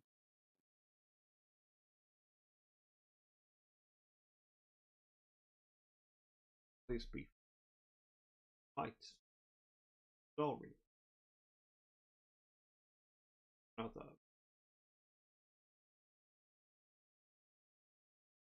You see Janelle just shaking his head, knowing how many elven children have been sired by Guk over the past few years. It's like, yes, I think it will be very difficult to get rid of your line.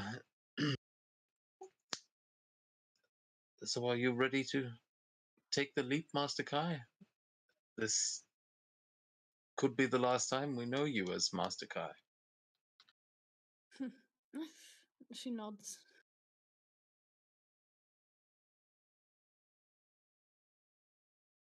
She wants to see her brother. All right. Well, then Ekron will extend a bony hand and ask for the peach that you've just eaten, and just ask for the pip. She gives it. He will give a nod, throw it up into the air, and then spin his scythe as he slices it in two. And with the power of Death's Scythe, there will be an explosion of energy as you see the seed. As it splits, it just turns back on itself and immediately starts growing wildly, like into a tree in the middle of the air. And you will see something appearing above.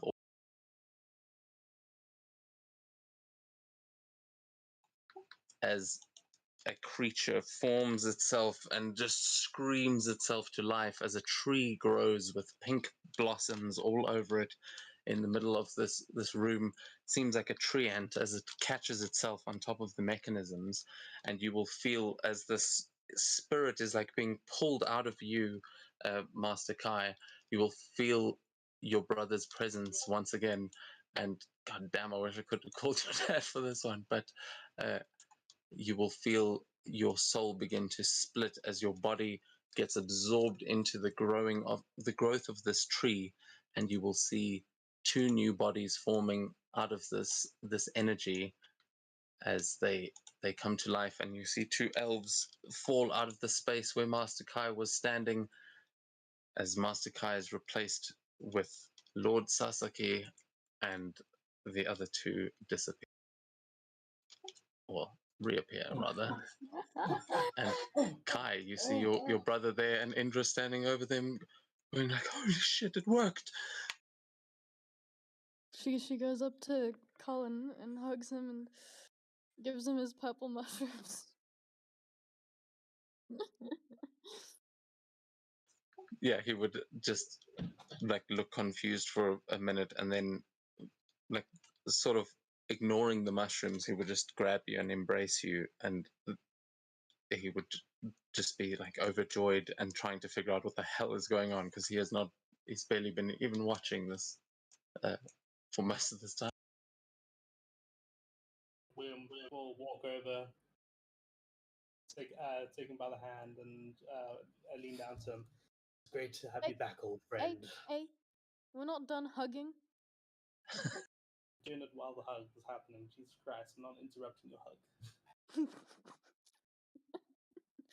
Okay, good. She might have kicked you off the lighthouse. If you guys remember that. Indra goes, all right, I won't forget. Welcome back, Kai. What the fuck is that thing? And as they all start to turn their attention to this tree creature that has just arrived and is trying to figure out what is going on, Arkoth will just take a step away and then nod to you, Jerry, and just as if to like quietly suggest maybe while they are celebrating, this would be a good time. I'm just looking at Lord Sasaki and just no, I'm just following Arkoth. It's way too weird. Yeah, you recognize who that is, but it's like you have the decision to make. Are you going to stay here and deal with that shit, or go get in the pod? No, I have an option. I'm leaving. Hey man, you didn't even give him the option to jump into the lava. Yeah, that's always an option, I suppose. As Arkoth will lead you over and just pat you on the back and thank you for the help in creating these forges and all the things you have built together over the years. And he will wish you luck pulling a lever, and this egg, a similar one that to the one that was holding the Phoenix fire, which we didn't even get into the Phoenix stuff, but there was things. As Arkoth will ready the chamber for you, and yeah, be ready to say goodbye. Are you going to step through? I am. Do you say anything as you like before you go?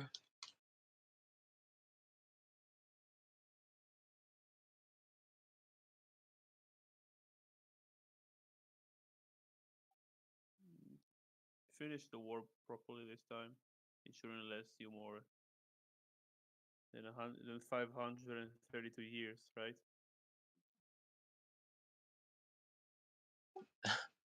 We'll do our best. Good luck to you as well. Don't let Lori touch the Titans. I'll personally come back and kill you. Of course. And he'll just sort of stand there ready as you see the light starting to change around it as it begins to, like, you see this is not necessarily cryogenically freezing, but it is going to like embed you in stone and ice all together. Doesn't look all that comfortable, but you can step into it if you are ready. I will. And with that, he will just give you one final nod and throw the lever as it begins to close around you, and you feel yourself just being encased in this egg of sorts. Meanwhile, the rest of the creatures around here, you at this point notice that Jerry is being sealed away, and in the final moments, you will see something strange happening above the egg as a new spirit begins to emerge. You're not entirely sure what is going on, but in those moments, you see a creature emerging from the spot of Jerry, and Jerry, you just see it as it closes around you, and as the world goes dark and you fall asleep, you see the form of Futsunishi emerging inside this forge. But that is the last thing you see, and you don't know what happened. However, 532 years later, the rest of you, the Kiga party, arrive in this forge as it has just activated and come to life. And you are entering into the forge while all the samurai are standing outside surrounding it. And you can see it's on, it's fully activated, ready to go. What are you guys doing as you run in there? bolt into the where all the stuff is happening. To the control panel.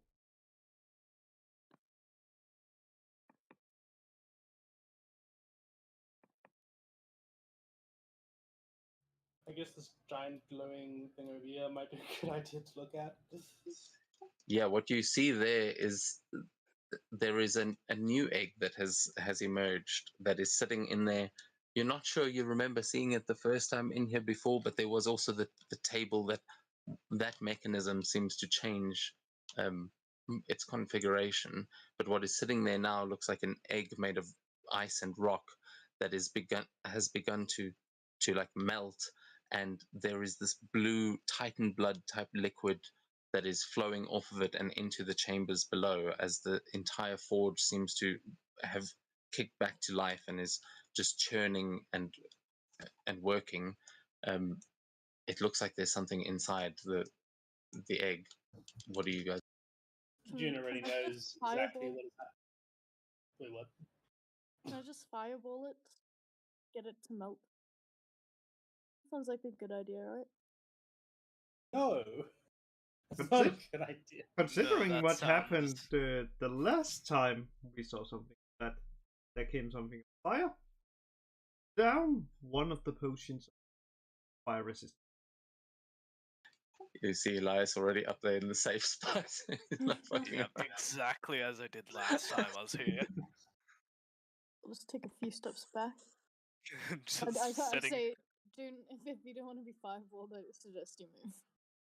I'm just kind of leaning on the we're railing not and just thinking. Fireballing the thing made of ice that is already melting. It will it will do its thing on its own. It's also in a chamber of lava. Remember when I- Just let it sit for a fucking minute. Elias Thank and you, Seto, Elias. both of you will notice with your passive perceptions. Oh wait, Elias doesn't have great Not passive me, perception, no. but your investigation is on point. Okay. So Seto, Sakura, and Elias, you will all see the lever that the same one that Arkoth was using to seal that. That is shaking. All of the other mechanisms seem quite old and like destroyed, but that one seems to be moving, and you can see a small light blinking underneath it. And having been in Kamigawa so recently, it seems like that's a button to push, but you don't know what it'll do. So you can either try and brute force it, or you all notice that at the same time. Push the button. Push the button, Kronk. Man, that's really shitty. Like, Man, like I know that line. Where is it from? Oh, the fucking Emperor's Oh. New Groove. yeah, the Emperor's New. Oh, I love that one. So who's gonna flick the switch? June will do it with her mage hand. She's I was currently gonna say sitting- I do have mage hand. Oh, there you go. You have this epic multi-mage, and just like the whole team gets involved as the egg unfurls, revealing inside a frozen and like confused Jerry. Jerry, you feel this bitter cold around you, and then you wake up as though you've been in a very long nap, just like moments after seeing something emerging above you. But What instead the you see all your friends. Yep, I What knew the it. fucking hell? Welcome back, Jerry. I just stretch. Am I at the right year? Pretty sure, because we are definitely seeing you. If you targeted the year 640, yes. Shut up. Stop. I feel like tonight Elias has just done with everyone's shit. No, that is so cruel. Someone like, as far as they can tell, they've been sealed away for centuries. It's like, what year am I? I'm aiming for the year 532. You're on 532, but haha, you're off by 100. Get fucked. Such a dick move. Honestly, you should lose honor for that. You can say it. It's Jin a puts out her reference. hand to help Jerry out of the capsule. Since everybody else is arguing amongst themselves. I mean, he seems fine. Better than we last saw him. Do you still have your Yeah. heart? Actually, to that point, Jerry comes out looking ripped. Like, where are you putting that 30 score, Jerry? I think Gux wrote that it was on con, like it has to be on Constitution. Was Yeah. last time. Oh yeah, but that's. I will I put it mean, on that con. was for level 21 shot. I hadn't quite finalized the mechanics. I'll say it gives you a godly boost to one of your scores, so you can pick which one. I mean, con would give you the health, but you can pick whichever one. Either I will say one that you've got above a 13. We'll give it that, like a requirement. You need at least a 13 to bump it up. Because like if you suddenly got a 13 intelligence, I don't think it would make much sense. So only something that I have a 13 as a minimum? Yeah. Okay, I make my intelligence 30. Fuck. Okay.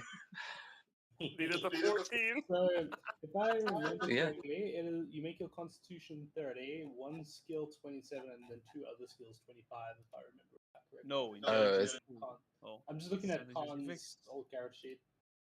Okay. Well, I'll go We'll over it save it again later. between sessions, and we Yeah. can finalize what the scores are. But either way, yeah, you get some buffs, and Jerry has. I mean, hey, you've spent a few years building Titans and things.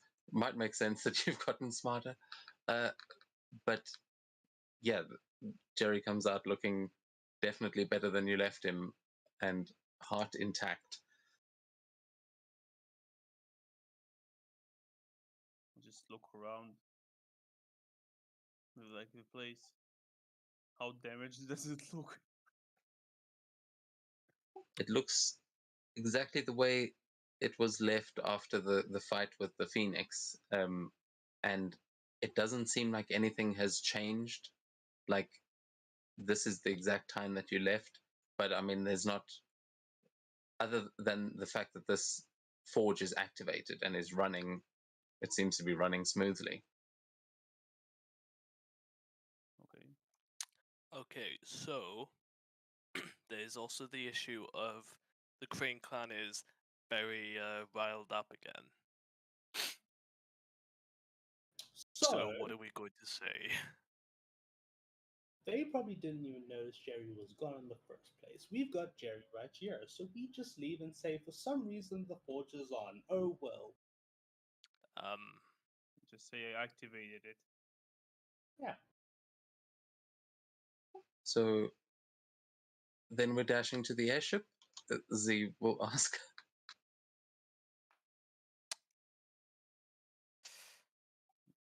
I guess if we're done here. I mean, Elias, we got your message, or I got it. Sorry, I didn't share it with anyone. But you said Neji wants to take us back to the Red Dragon clan, right? We're not doing that, Yeah. right? Probably not. It's boring. He just wants us back because of our confrontation with the Blue Dragon clan. You know, where the camp went up in a huge Flames? explosion. I still don't know how that happened. Totally. Mm-hmm. Well, Probably. You're the a good wizard, don't time- me. It's probably a good time to figure out everybody's allegiances now. Are we gonna stick with Blue Dragon? Are we Red Dragon? Are we Crane? What are we doing? we are I heading d- to the Kampuko ceremony. And just start heading out. Which means we're going to have to get our Sashimono banners Yeah. from Daichi. They are waiting. It's just not mention what clan we're part of and head back to Toto. Yes, and she's just like trying to follow after Jerry. Yeah, But- I mean, good luck to them if Walking- they try to stop us, right? While I walk here, I just give Sakura a dirty look, like anger, even though I'm wearing a mask. And just keep walking. Wait, what? Oh, you heard me. No, I actually didn't. Out of character. He gives you like an angry look before he continues walking to the Why? exit. Okay, As you- in character, is Seta the only one that see the fucking tiefling? No, we What's the brought him problem? with us. Wait, No, I'm here. I'm real. Don't worry. Yeah, but why? it's Andrew Kai. Came with us, right? Oh, don't Yeah, worry. but why? He won't be here for long. Don't worry. What? What? Well, Well, he'll move back in time. He'll figure it out. What? No. You'll figure it June and out. I Come again? I've met him already. His old one, like his old self. What? Yeah. He follows after you as well. I beg your fucking pardon? What does it sound like? How long do you think it took me to get here? 500 years. Yeah, pretty much. It took me 2 years to build this place. You You built? built this? Apparently, June. yeah. I spent 2 years in hell See, I told working you. with. I told you guys, Yes. Jerry is invincible. He can survive hell. Big accomplishment. Didn't you go to hell? I mean, I think we were. I have been in hell, yeah. Yeah. Where you belong. Fucking. Oh no, hell's not for Yeah. me. I've seen the weirder This, shit. however. Yeah. I bet Sakura's dead. It was so weird. It was not for long. I was leaving. It's more weird than it sounds.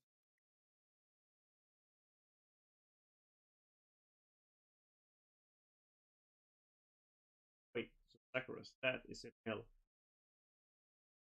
No, he was here in this forge.